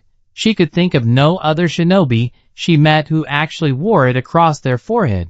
Ai opened her mouth to speak but found that there was something about him, something so welcoming and familiar. Her blue eyes took in that forehead protector one last time, and she smiled in confusion. Konoha reinforcements had arrived. Ai took a step back in surprise, as the boy leant in to her closely, inspecting her face intently. Out of his black and orange jacket fell a blue crystal, held around his neck by a thin strap of black leather. Ai caught a glimpse as it flashed in the light. I'm sure we've never met. Ai spoke first and the boy nodded. I don't think we have. He smiled at her, a big toothy grin that was enough to make Ai smile too. Guess you look like someone familiar. I guess so, Ai responded sweetly. Naruto. Ai, and the boy she now knew was called Naruto, looked down the hallway to see a pretty girl with pink hair and an older shinobi with spiky silver hair walking up to the two of them. Temari wants to speak with us. The girl seemed to notice Ai and waved at her in greeting. Hello. I am Sakura, from Konoha, she said brightly. As Ai nodded a greeting, the older ninja praised her. Hatake, Kakashi, he introduced himself, and suddenly Ai felt at ease. In truth, she had never spent time with anyone her age who was normal, only other dancers, musicians, and, now that she thought about it, Gaara. Her only other company growing up was adults, so her panic of meeting two normal teenage shinobi ebbed away as Kakashi nodded to her. We are here to assist Sunagekure. Any trace of happiness left Ai's face. Her expression became entirely serious as she bowed to him. I am Ai, she said softly before standing to her full height. She retreated a little as she saw Kakashi look her up and down, as though trying to figure her out. Before anyone could speak, however, Sakura stepped forwards and pointed directly at Ai's forehead. Did you get that yesterday during all the chaos? She asked, and before Ai had a chance to even respond, the pink-haired girl tilted her head with a smile. I'm a medic. I can get rid of any scarring if you'd like. No! Naruto and Sakura jumped as Ai raised her voice and covered her forehead with her hand. I mean no. Thank you, she continued. There was a moment of silence in which the Konoha kunoichi raised an eyebrow and looked Ai up and down. Please ensure the safe return of our Kazekage, she requested. Isn't that why you're hanging around here? Naruto asked her, and Ai shook her head in confusion. To help with the rescue? The girl smiled apologetically. I'm afraid not. Ahoo, I get it. Ai, Sakura, and Kakashi looked at him blankly. You're Gaara's girlfriend. Naruto puffed out his chest as though proud of his deductive skills. Ai blushed and smiled a little. Not exactly, Naruto. Ai's smile faded as Kakashi spoke. Had he figured her out so quickly? Naruto looked between Ai and Kakashi, who seemed to be staring at one another. What do you mean? I would not want to keep you from your meeting. Ai spoke quickly and turned to Naruto with a small smile. I'm sure we'll meet again, Naruto. The blonde shinobi began to blush, threw a hand behind his head, and rubbed his neck in embarrassment, and girl in indigo looked over her shoulder and smiled at them before continuing on her way. Is she a princess? Naruto asked as the girl vanished down the hallway. She speaks so proper and stands up straight, and she's very beautiful, Naruto added as an afterthought. Sakura was curious too. Why had her sensei gone quiet about addressing AI? Both students looked up to their teacher, who smiled and closed his eyes at them. Time for questions later. We have a meeting to attend. Gaara? Someone breathed his name as the young Kazekage opened his eyes and came across a familiar and foreboding sight. Towering above him, leaning over the young shinobi, glaring at him as though it had never seen a man before, a raccoon-like beast with a painted face stood, observant, unnaturally quiet. Is that my name? Thoughts came so numbingly slow, tumbling over each other in his disoriented state. The Kazekage could not feel the tips of his fingers, nor the ground beneath him. His vision was blurred, causing him to blink, and even that seemed to take all the energy he had. The beast breathed a heavy sigh upon realizing the boy was finding it hard to adjust to this place. As Shikaku's breath ruffled the hair on Gaara's head, some sense of existing came back to the man. As in the moments before you wake from sleep, a heaviness returned to Gaara, and he became aware of his own body. Slowly, he held out his hand to the beast as though beckoning it. But as he raised his limb limply, he glanced at fingertips as they stretched towards the light. Is that my hand? He could feel himself beginning to breathe a little easier. But who exactly was I? No, who am I? The beast beyond his hand came back into focus, and slowly, unsteadily, Gaara sat up. The Biju above him moved back to give him some room. As the Kazekage raised himself, all notion of existence, of time and space, were forgotten. What is this place? Looking around him, all Gaara could see was nothingness. Empty and infinite, white and luminous, a vacuum containing only him and this monster.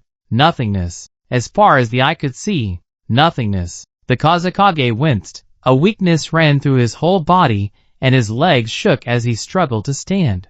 As he did so, he heard the clanking of a chain. Looking to the floor, he saw the thick, gray links of a chain, rusted and worn out.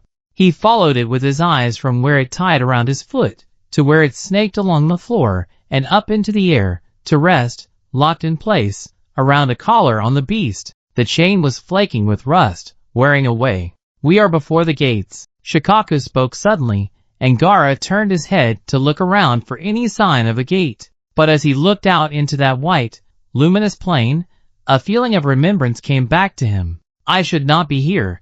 Gaara's thoughts were echoing around him. I was doing something. It felt like trying to piece back together a puzzle that he only had half the pieces for. His mind was fuzzy, his memory hazy. He was doing something, going somewhere, to speak to someone, to tell them something important. What was it? What was it? This is the end, Gaara. Again, the beast spoke and caught the Jinchuriki's attention. I was Gaara once, before you. What were these memories? Shades of black, blue and red enemies? Lovers? Gaara cleared his head and glanced up at Shikaku. The end of us? Boy and beast stood, side by side, looking out into the blank void before them as flakes of rust from the chain were caught on an unknown breeze and floated away. The end of you, the end of I. Shikaku's voice boomed into the infinite plain. What is the difference? We are one and the same. Gaara's brow furrowed. No, someone showed me that's not true. Like a bolt of lightning, something struck inside of Gaara's mind, and he shot a look of panic and realization at Shikaku. Gaara opened his mouth to speak. At least, the monster interrupted whatever the boy was going to say. That's what I used to think. Before you found a bigger purpose, before you realized you could gain recognition from your peers, your village and your elders, before you met that moonbeam of yours. The One-Tails began to laugh with nostalgia. She really spoke Nohingo beautifully, didn't she? It sounded like a lullaby to me. A vision of blue eyes floated into Gaara's head, something beautiful, something far away. He knew someone like that once, didn't he? Now your blood beats through my aching heart. She? He asked. That poet's dream, that summer rose, that girl from which all loveliness flows. Shikaku let out a booming laugh, which echoed in the boy's head.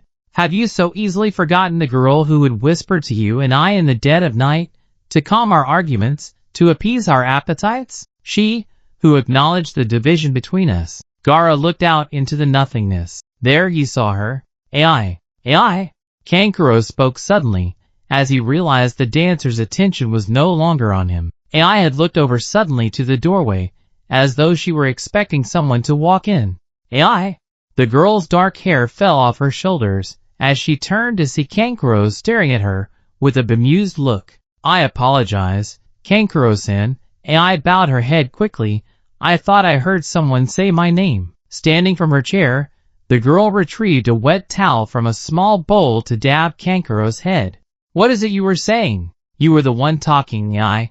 The girl paused with the towel dangling precariously in her hand, and above Kankuro's head, she looked straight at the man and frowned. Was I? Maybe you are the one who needs the hospital bed. Kankuro asked kindly, but AI seemed to be lost. Again, she looked to the door. I apologize. I have been a little out of sorts lately. She kept her eyes fixed on the door for a few moments longer before turning back to Kankuro and dabbing his head with the wet cloth. The two were in the sickbay, and I was tending to Kankuro's recovery and offering him some company in the late afternoon. Sakura, from the Leaf Village, had saved Kankuro's life following his battle with a member of the Akatsuki. All shinobi were then briefed for the rescue mission and left with the Konoha shinobi last night. Now, the palace seemed empty, and Kankuro's usually cheery demeanor had faded. The reality of the situation was beginning to sink into the bones of the palace's inhabitants. In the emptiness of the Kazekage's absence, I had snuck away to visit Kankuro, almost hoping for sanctuary in his kind words. But as they contemplated the situation, in that cold, overly disinfected hospital room, beneath that horrible white light, no one could find peace. Do you? Kankuro spoke up in the uncomfortable silence, his usually painted face now bare and colored gray with fatigue. He cleared his throat. Do you feel any different? AI continued to dab his forehead, calmly, as though it were a delicate procedure, before she brought the white cloth back over the water bowl and wrung it out.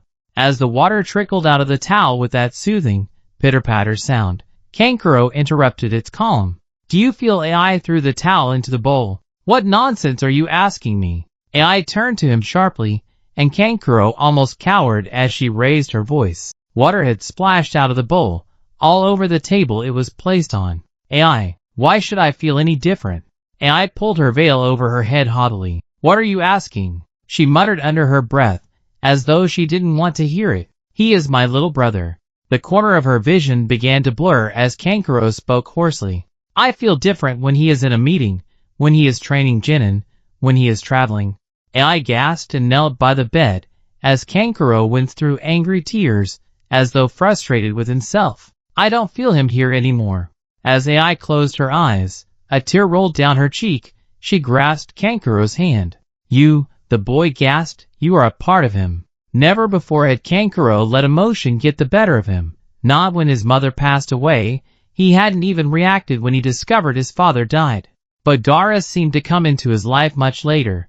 The real, true Gaara, not controlled by murderous intent. Now, to lose his little brother, it was something unbearable. I saw you in every decision he made. He chose to eat in the gardens perchance he could catch a glimpse of you walking by. He demanded we throw out all playing cards from the palace after quarreling with you. Kankuro grasped AI's hand tightly, as they looked at one another. AI, where is my little brother? AI bowed her head as tears seeped from her eyes. The sound of footsteps fell into the room, and AI quickly wiped her tears before standing. With what little strength he had, Kankuro wiped his eyes hurriedly. AI turned to the door to leave, and bowed her head as Temari entered to the room. AI kept her eyes cast downwards as she passed Temari, still very much ashamed of her scolding from the blonde shinobi the last time they met. Are you leaving? AI stopped dead in the doorway. Her eyes widened with shock at being addressed so casually by Temari. She turned slowly, but kept her gaze on the floor. I am sure you have much to discuss, Temari-sama. As AI spoke, Kankuro shot a dangerous look at his sister, protective and aggressive. Kankuro was not in favor of seeing AI mistreated. What do I do, AI? Temari's voice, usually so strong, so defiant, now sounded like the frail and timid voice of a frightened child. AI glanced up to see Temari with one hand on her hip, her face in her other hand, taking short, rapid breaths. We told him not to see you, and he could see nothing else. We told him to forget you, but you were all he thought about. We told him not to go to you, and he ran. Her face flushed pink, her bottom lip trembled. Why won't he come now? Temari turned to AI, her eyes pleading. Why is he still not listening to me? AI ran forwards and embraced Temari. They stood there a while, Temari crying on AI's shoulder, clutching at her dress, trying to relieve some of this agony. After some time, they sat on chairs beside Kankuro's bed, in silence, wondering why Gaara could no longer hear their pleas for his safe return. Gaara blinked into the whiteness, as he saw the figure of a girl on the horizon. He took an unsteady step towards her and marveled at the new sensation of feeling he acquired in his legs as he used them. He looked down to his legs and took another step, watching as the chain around his ankle began to fade away. Gaara?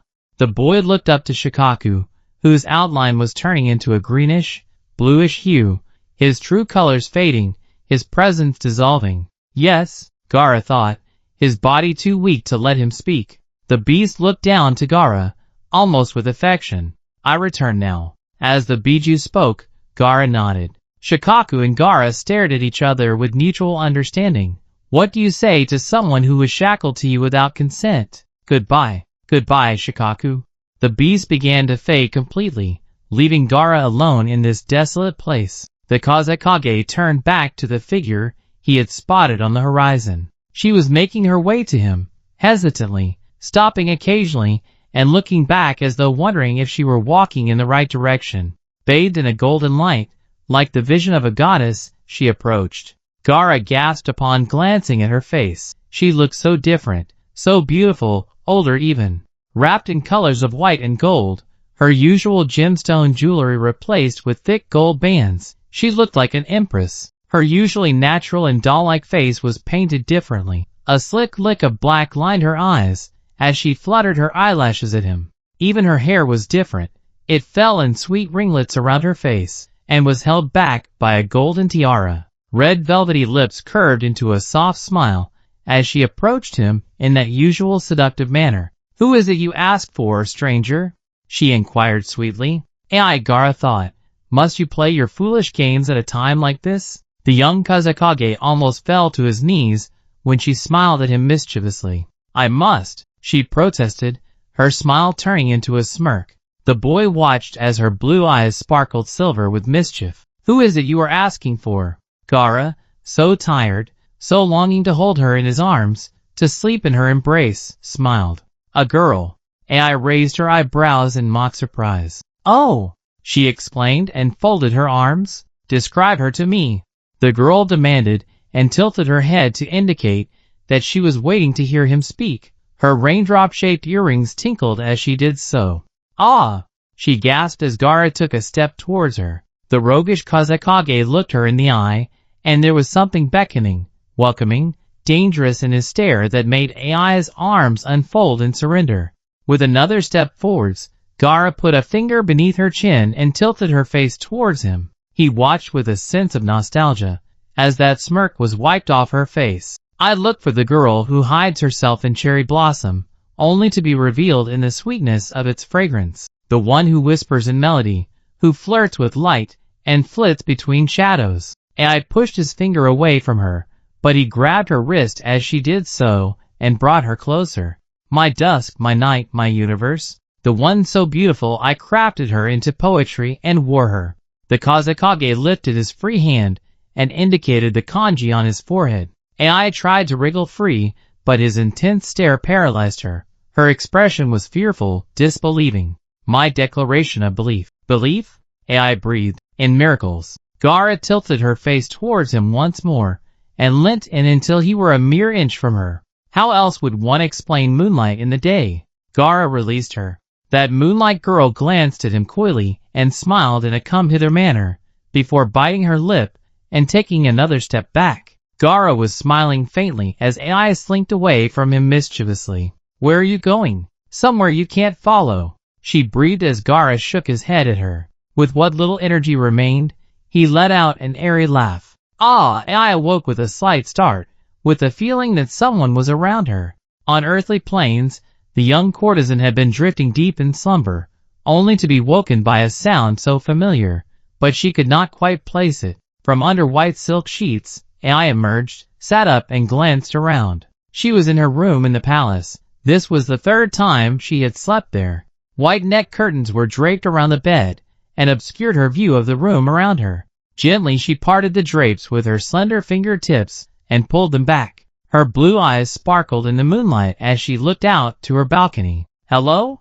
Is someone there?" she asked, wondering if she had in fact seen a shadow move on her balcony, or if it had just been a cloud passing over the moon. Pulling the curtains back, I stood from the bed, reached over for the lantern that was lit on a table next to her. Holding the base of the oil lamp, I placed a shawl on her shoulders and walked through the balcony doors into the nighttime. From the balcony she blinked, sleepily, at the world around her.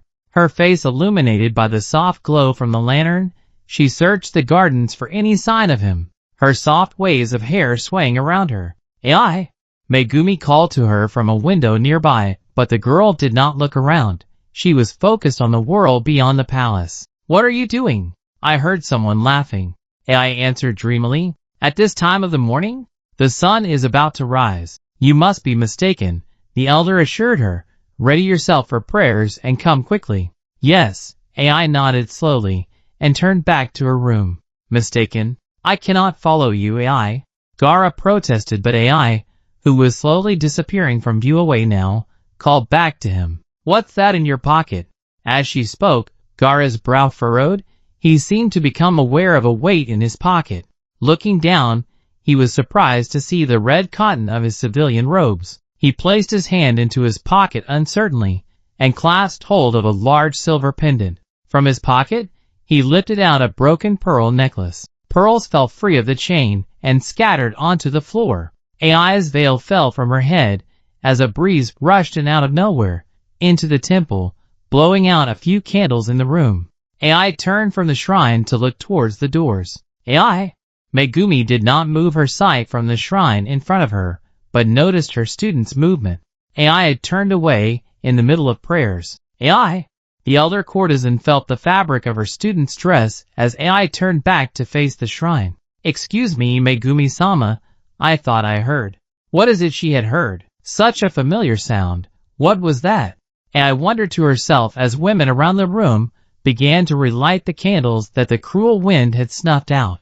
Ai bowed her head as her teacher lit the incense on the low table in front of them. The two were sat at the front of the morning prayer ceremony in the palace's main temple. The room, a sandy stone room full of golden light from hanging candles and lanterns lining the wall, was full of women of the tea house. In all shades of the rainbow, bathed in golden light, they sat on the floor in rows before the shrine. An 8-foot-tall statue of Raijin stood impressively at the center of the shrine. That rich reddish-brown stone, found in caverns beyond the desert, was carved into the god's stately figure. Intricate, ornate, glowing as though light came from him, Raijin towered above the smaller gods that sat either side of him. The room was hot, filling with the scent of sandalwood, spicy and rich, from the incense and trays of flowers that lay about the place. Megumi continued the prayer, reciting from scriptures in the dead language. The women behind her sang softly as temple bells chimed above them. Ai kept her gaze down on the scripture in front of her, reciting under her breath. On heavenly plains her lover stood, beckoning her. Gaara tried to catch as many of the pearls as possible, but they bounced all around him and seemed to fall over the edge of the whiteness that surrounded him. He looked up, hoping to see Ai laughing at his clumsiness, but to his dismay, she was not there.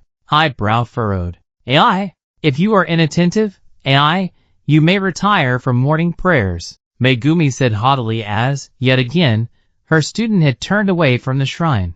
Was she looking to the doors? "Apologies," Ai said feebly, and turned her attention back to her recitation. Ai's chest felt heavy, her wrists weak. Was she losing sight of what was real?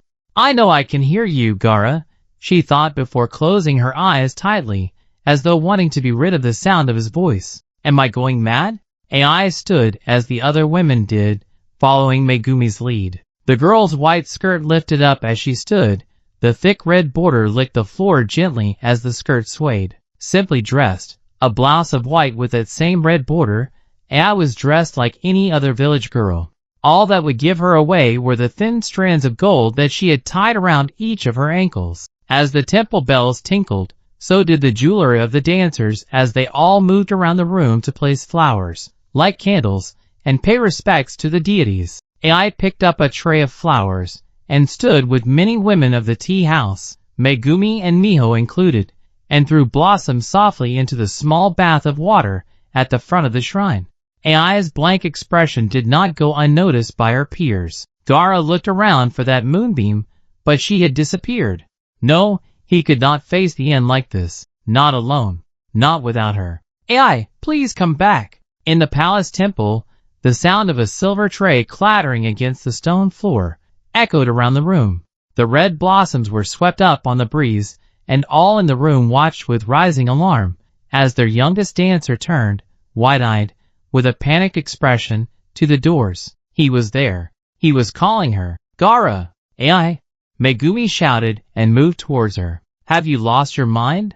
But the girl did not know what to say. Why is this happening? What exactly dash? I heard laughter at daybreak. Ai interrupted her teacher, who merely shrugged. Just your imagination getting the better of you, Megumi said wisely.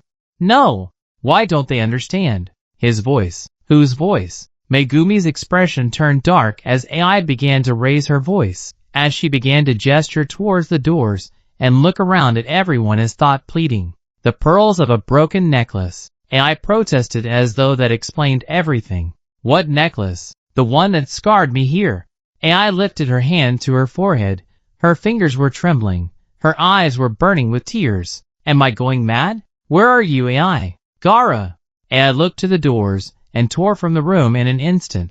Like startled birds, the women fluttered out of her way as she exited the temple with haste. Her white and red veil had fallen from her head, but clung to her shoulder and dragged on the floor behind her. Ai!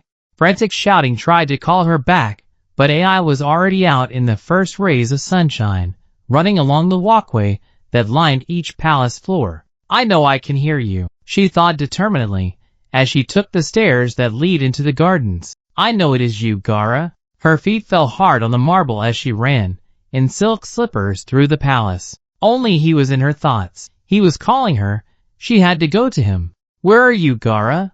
Her heart was pounding fit to burst. Her anklets almost unhooked as she ran. Faster and faster. Give me some sign, Gaara. Ai, please don't leave me here.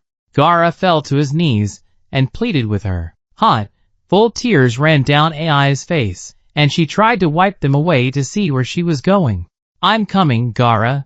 I won't leave you alone. There, in the distance, beyond the Kazekage's balcony, was a white shimmering light. How could she explain it? How could anyone? Ai, stop! Palace officials called for her as her veil unwrapped itself from her and was dragged away on a breeze and into the palace gardens. She did not stop. She could not even hear this world anymore. Just one more minute. One more minute, and I swear to remember every feature of your face, the way you smile, the way you breathe. Just another moment to remember you. His face screwed up with the pain of realizing this was it. Gaara's knuckles turned white as his fingers dug into his knees. This was the end. Ai, why are you so far away? No, Gaara, I'm a few steps from you. Ai pushed open the doors of the Kazekage's chambers and almost tumbled into the room. Don't give up. Don't give up. Ah!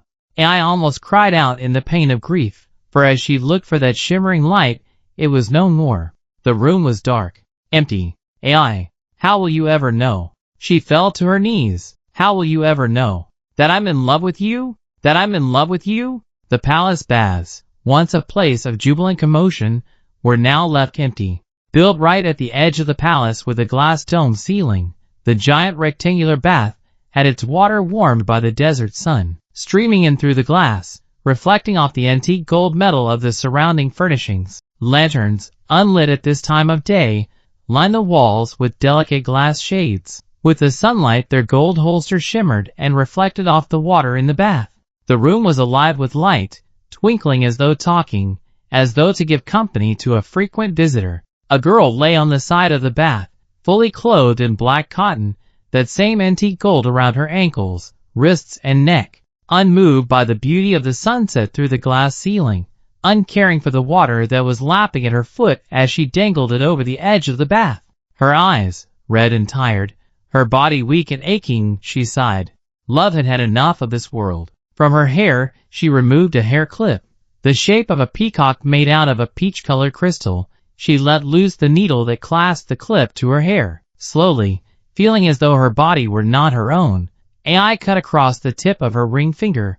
She watched with no trace of emotion, with no response to the pain, as the blood oozed out of her self-inflicted wound and ran down her finger. Lowering her hand into the water, AI looked up to the ceiling as the blood seeped into the bath. The crimson unfurled like ribbons into the water, and slowly, her eyes turned wide and hopeless and tears rolled, warm and unwelcome, down her face. You were in love with him? AI did not flinch as her friend spoke from the shadowed doorway. Slinking into the light, a beautiful girl with emerald eyes glittered in silver and appraised our heroine with a keen eye. AI breathed a little. I am, she conceded. Miko walked over to the edge of the bath, opposite her friend. But the Hokage is dead, Miko announced to the empty room, questioning AI's choice of phrasing. Surely the girl meant to say I was? You said it so yourself, Miko reiterated. No emotion entered AI's face, no quiver in her voice. Yes, she breathed, bringing her hand out of the water to rest on her stomach. The droplets of water ran down her hand, gliding over her fingertips and onto her clothes, the black become blacker, her skin becoming colder. But our hearts beat in unison, and so they cease in unison, she murmured. We are the same. Miko, whose eye had been trailing into the water, looked across to her friend suddenly, disbelieving what she was hearing. You are dead? She asked. Why not be? Don't speak like this, AI. Miko interrupted her, not wanting to hear something that might be true, not wanting to hear something that might stop her from keeping true to her task. She walked swiftly around the bath, until she towered over AI like a beautiful willow tree, her long brown curls dancing in a soft breeze as she looked down at her friend. I was your sister, and yet I did not know what was happening between you and a man you would give your life for. As she spoke, AI raised herself to sit up and brought her knees to her chest. As she did so, the edge of her skirt fell into the bath. The black material swirled in the gentle current, unnoticed and unimportant to the girl who wore it. Miko knelt down beside AI and pushed her hair from her forehead affectionately. Finally, AI looked up to her. AI's bottom lip trembled, her eyes glittered, and she gasped. I am sorry. Miko drew her into embrace, and AI cried, whimpered, on her shoulder. I cannot believe it is true, Miko said after a moment of letting AI compose herself. From her shoulder, into which AI had burrowed, a soft voice issued. Believe what? That Gaara could fall in love. Miko gasped in surprise as she felt AI's shoulders lift and fall as the girl began to laugh. What? Love? AI moved away from Miko to look her in the eye. Gaara does not love.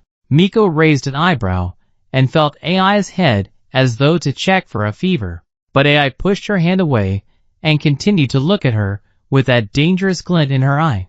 If you knew him, you would hurt like this too. No one knew him. Miko almost laughed. Gaara kept like the dark side of the moon, out of sight. Again, AI laughed. He let everyone think he was driven by madness, a curse. How was any girl ever to get close to him? As she spoke, AI shook her head with a small smile, round teardrops rolling down her worn face. A few moments passed before Miko spoke. Tell me about him. AI cast her gaze downwards. To remember him, in between the sorrow, amidst the pain, was the memory of something beautiful. How else would you expect a prince of our time to behave? AI whispered to the water.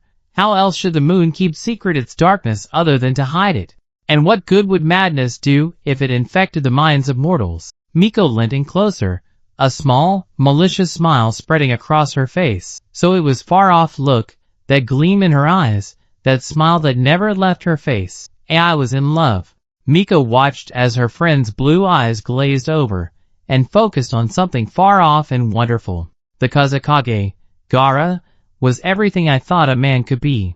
Wise and strong, talented and rational. He would have led this village into a new age. Miko leant in closer to listen and adopted a look of bemusement.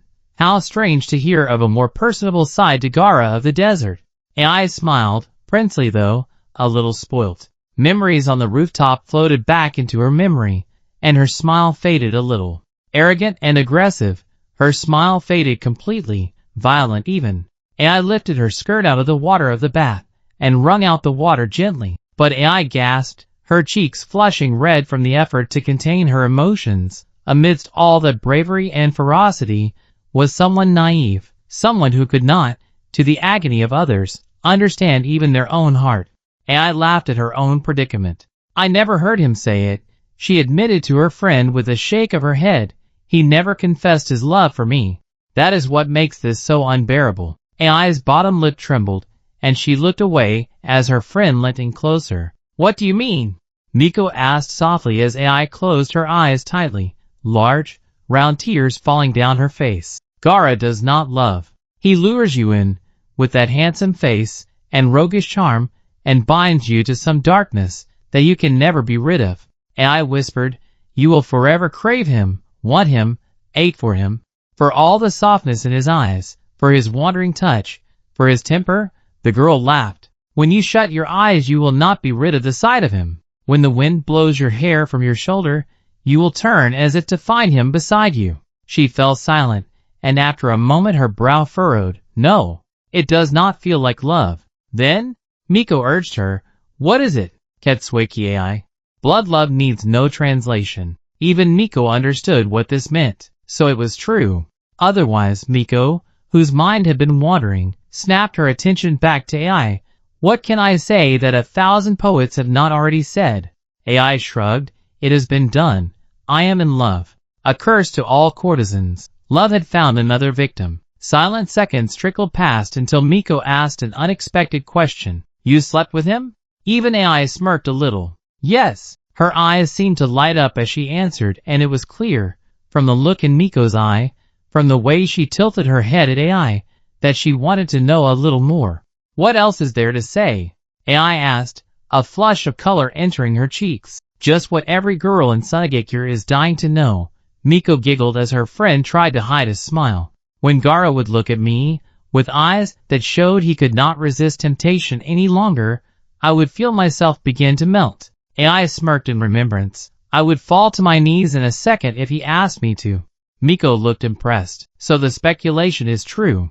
Miko confirmed with a knowing smile. The Hokage was a skilled lover? Ai shrugged. I only have the prince to compare him to, she added quickly, but there was something in the way he would kiss me that made me feel as though I were being sacrificed and worshipped all in the same moment. Really? What is that line at the end of the legend? Ai asked herself. Love throws aside barriers, to mar the lines between opposites, and see them be born out of each other. The girl regained that far-off look. Sex and violence, love and hatred, pain and pleasure, servant and goddess. They are all so inextricably linked. He made them that way. Tied me up and brought me into his darkness, made me fall in love with him, and then vanished. Ai bowed her head, her shoulders slumped. Miko put a hand on her shoulder, and offered the end of her veil to Ai, to wipe the girl's tears. He was a good man, Miko said to her, like no other. Ai confirmed as she wiped her face with Miko's veil. Miko looked her old friend up and down. Ai was so young, so naive. She had no idea that there was so much more than her own worries in the world. How selfish. It would not matter if Ai were sacrificed for the betterment of the village. Only someone like Gaara could have made our village great again. Miko spoke cold and clearly into the room. The village? Ai said, throwing aside Miko's veil and going to lie down again. What can be done now? It has been 4 days. When news breaks of Gaara's death, everything he has worked hard for will fall out of place. There was a moment's silence. Ai looked up through the domed glass ceiling to see the sky turning dark. Not so. Ai glanced up to Miko as the girl spoke. What do you mean? As Ai asked, Miko glanced around the room and pulled Ai to sit up and lean in close, as though to listen to a great secret. Prince Nobutara was not even a third of the way through his journey, when news reached him about the Kazekage's capture. Miko whispered urgently. The prince turned back, and is arriving at the palace this evening. As Sunagakure falls under his rule, he shall aid with appointment of a new Kazekage, and see over the village. AI, who could not understand why Miko was behaving as though this were important or even critical news, lay back down with a quick shrug. The prince is a good man. AI responded, but Miko pulled her back up again, causing AI to frown in annoyance. That is why you should go to him, Miko urged her. AI pulled her hand out of Miko's grasp. What? The blue-eyed dancer asked impatiently. The village is looking to you. Megumi-sama said so herself. Miko spoke quickly, but she could already see AI's mind beginning to race. Seek an audience with the prince, inform him of everything you discussed with Gaara, to help the village. AI shook her head to signal that she could not do such a thing. I have other things to tend to, AI said feebly, not wanting to give too much away to Miko. If the green-eyed girl had any inkling that Kai, who raised them both, was AI's real father, who knew what chaos would unfurl.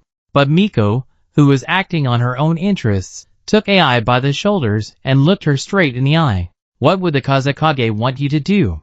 Miko saw the girl's eyes begin to dance as she seriously considered what Miko was proposing. Could AI do anything to set things right? Plans Gaara discussed with her, were any of them pressing matters? A light flashed across her eyes, and AI looked up. I must speak to the prince. Poison sinks into blood with unrelenting pain. It writhes itself around your body like a snake caught in a net, daring to break the thread, to tear through the material and unleash its anger on whoever imprisoned it.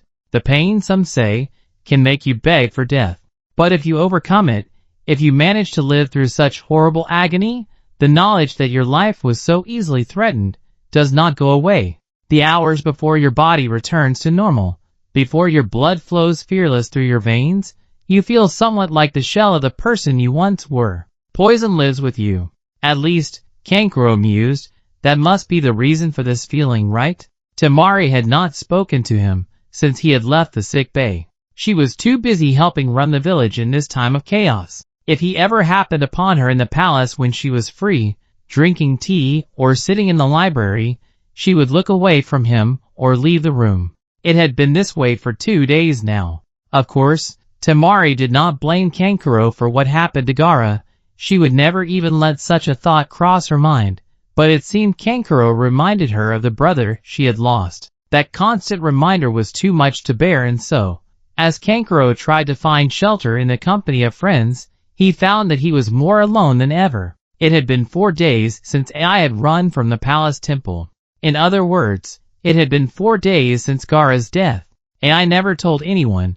She had not spoken a word to even Kankuro or Temari.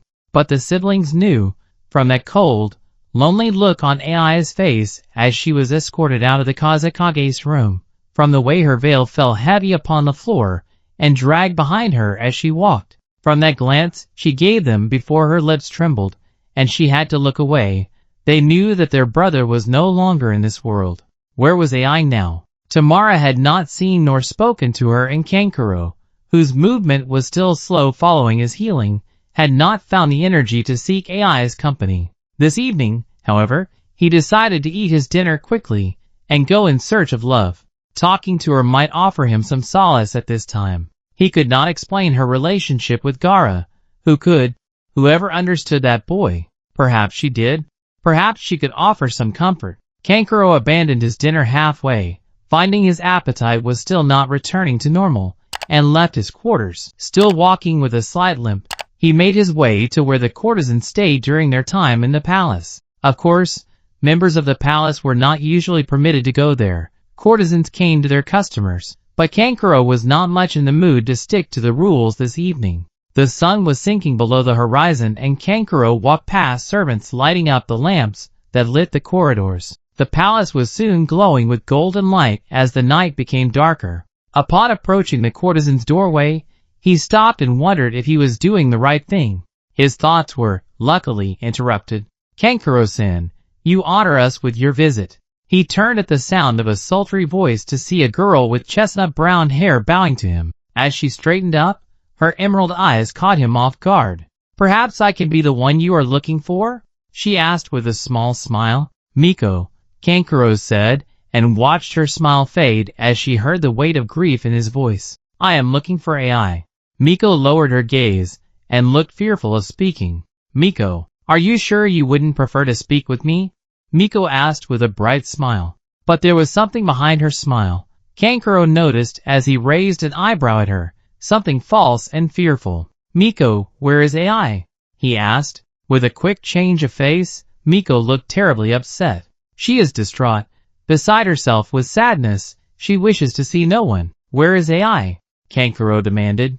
The way this girl was changing her emotions and her story, it was clear she was lying, covering something up. Miko bit her lip. With a worried frown she beckoned him closer to whisper. She is meeting with the prince. Miko looked ashamedly down at the floor. Kankuro took in a sharp breath, disbelieving of what he was hearing. What did you say? He asked slowly. She is young and foolish. Please do not be upset with her. Answer me as plainly as I have asked, the shinobi commanded. She heard of the prince's return and left immediately for the guest quarters in the palace. Why? Miko blushed and adopted a defeated look as recited the age-old fate every courtesan detests. Why does any courtesan meet a man of power in private? Kankuro shook his head as she spoke. It couldn't be. Not all beautiful faces are innocent ones. AI is, like all of us, a working girl. Our loyalties are with our houses, and our houses do not run on love. Miko's eyes filled with tears. As Kankuro's breathing began to get faster, he shook his head and clutched at his heart as though it were fit to break. I am sorry. The Hokage was a good man. Kankuro could not look at her any longer. It was sickening, devastating. No, he had to see for himself. I am sorry.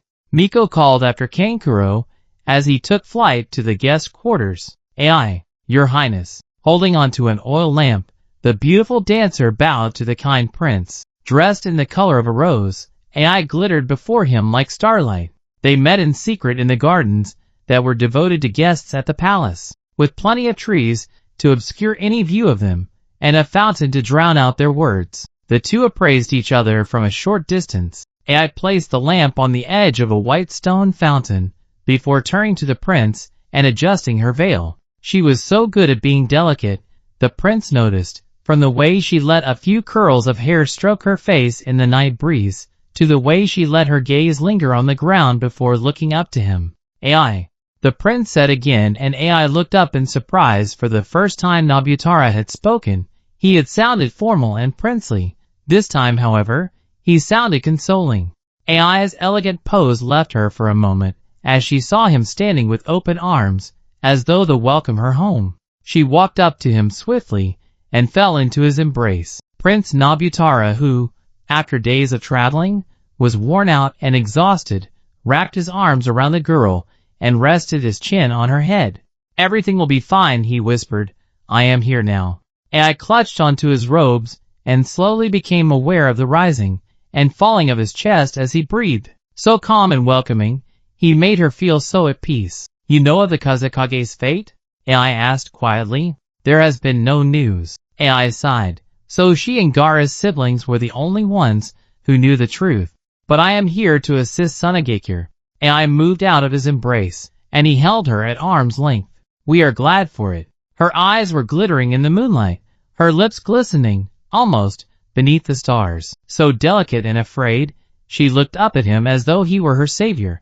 Wasn't he? The prince had traveled so far, and for such a long time, and yet upon arriving he set aside everything, just to meet with this girl. Did that not mean something?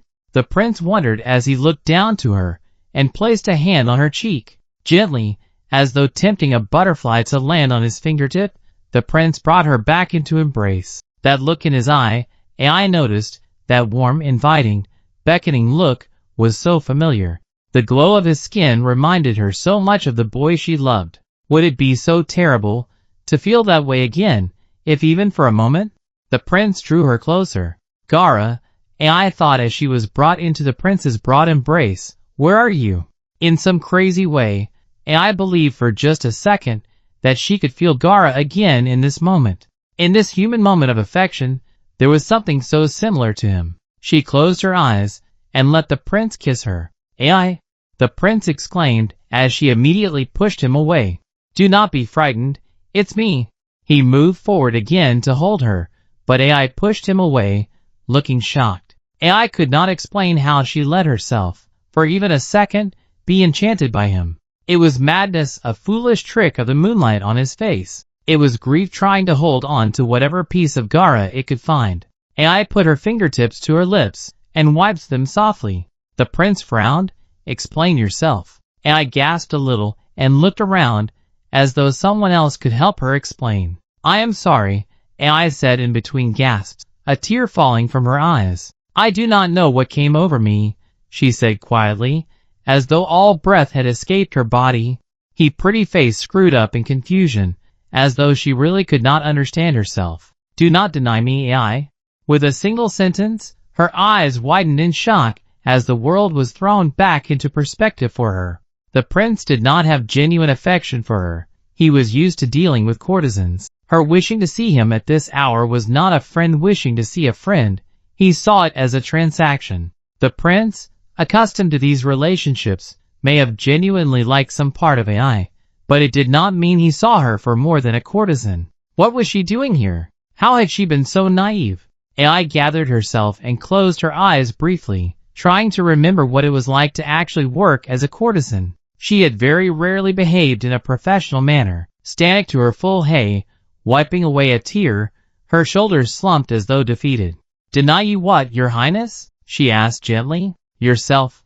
AI let out a small, disbelieving laugh at her circumstances as the prince spoke before turned away from him. I'm afraid, she replied as her eyes met with the flame of the oil lamp. I am not mine to give. The orange flame was flame dancing in the wind, calling to her as though in a hurry to speak with the girl. With a small smile, AI picked up the lamp once more and turned back to him, her face shining in gold light. Oh, he asked coldly. AI looked into the lamp. I belong to the Hokage, she answered. You must ask him for me. Who knows when the Hokage will return? As he spoke, AI turned away slowly and proceeded to leave the garden, realizing now that there was no hope here. Then who knows when I shall be free to be yours? You called upon me, AI, he reminded her, stopping AI in her tracks. I do not have to heed the call of a courtesan. A courtesan, AI's voice carried in the wind, back to the prince, is a woman who is sold, correct? The prince shrugged impatiently. What had happened to the flirtatious, carefree girl he once knew? I suppose. And I have told you, I am not for sale, so I must no longer be a courtesan. The prince looked on at AI, completely thunderous, completely disbelieving that a woman of her kind could refuse him. I came to discuss the future of the village with you. If you are unable to agree to my request, then I shall take my leave. The prince said nothing. Good night, prince. As the girl left the gardens, the prince scowled. Vanity. AI shook her head as she entered the palace once more. She was angry and disappointed in herself. What a fool she had been, to think of the prince as anything other than a customer. And how reckless, how shameful to let her grief get the better of her. Kankuro-san, AI exclaimed, as the two nearly bumped into one another. How or why? AI thought for a moment before raising an eyebrow. What are you doing in this part of the palace? She asked gently. Kankuro, whose plain face was still gray with illness, frowned upon seeing her. He seemed to be clammy and shivering, shaking. Perhaps the poison was still nestled in his bones. I was walking to the library, Kankuro responded, not looking at her. AI was perplexed. Why would he not meet her gaze? In fact, he seemed to be blinking away tears. She had been wanting to speak to him for days, but her sorrow had been too overbearing to see one of Gaara's siblings. Even just a quick embrace from Kankuro would make some of the hurt go away, but he was acting so bizarre. Even now, as AI looked him up and down, his shaking seemed to stop. He stared blankly at the lamp in her hands. You're still holding on to that thing? He asked in a deep, monotone voice. AI took a moment before she realized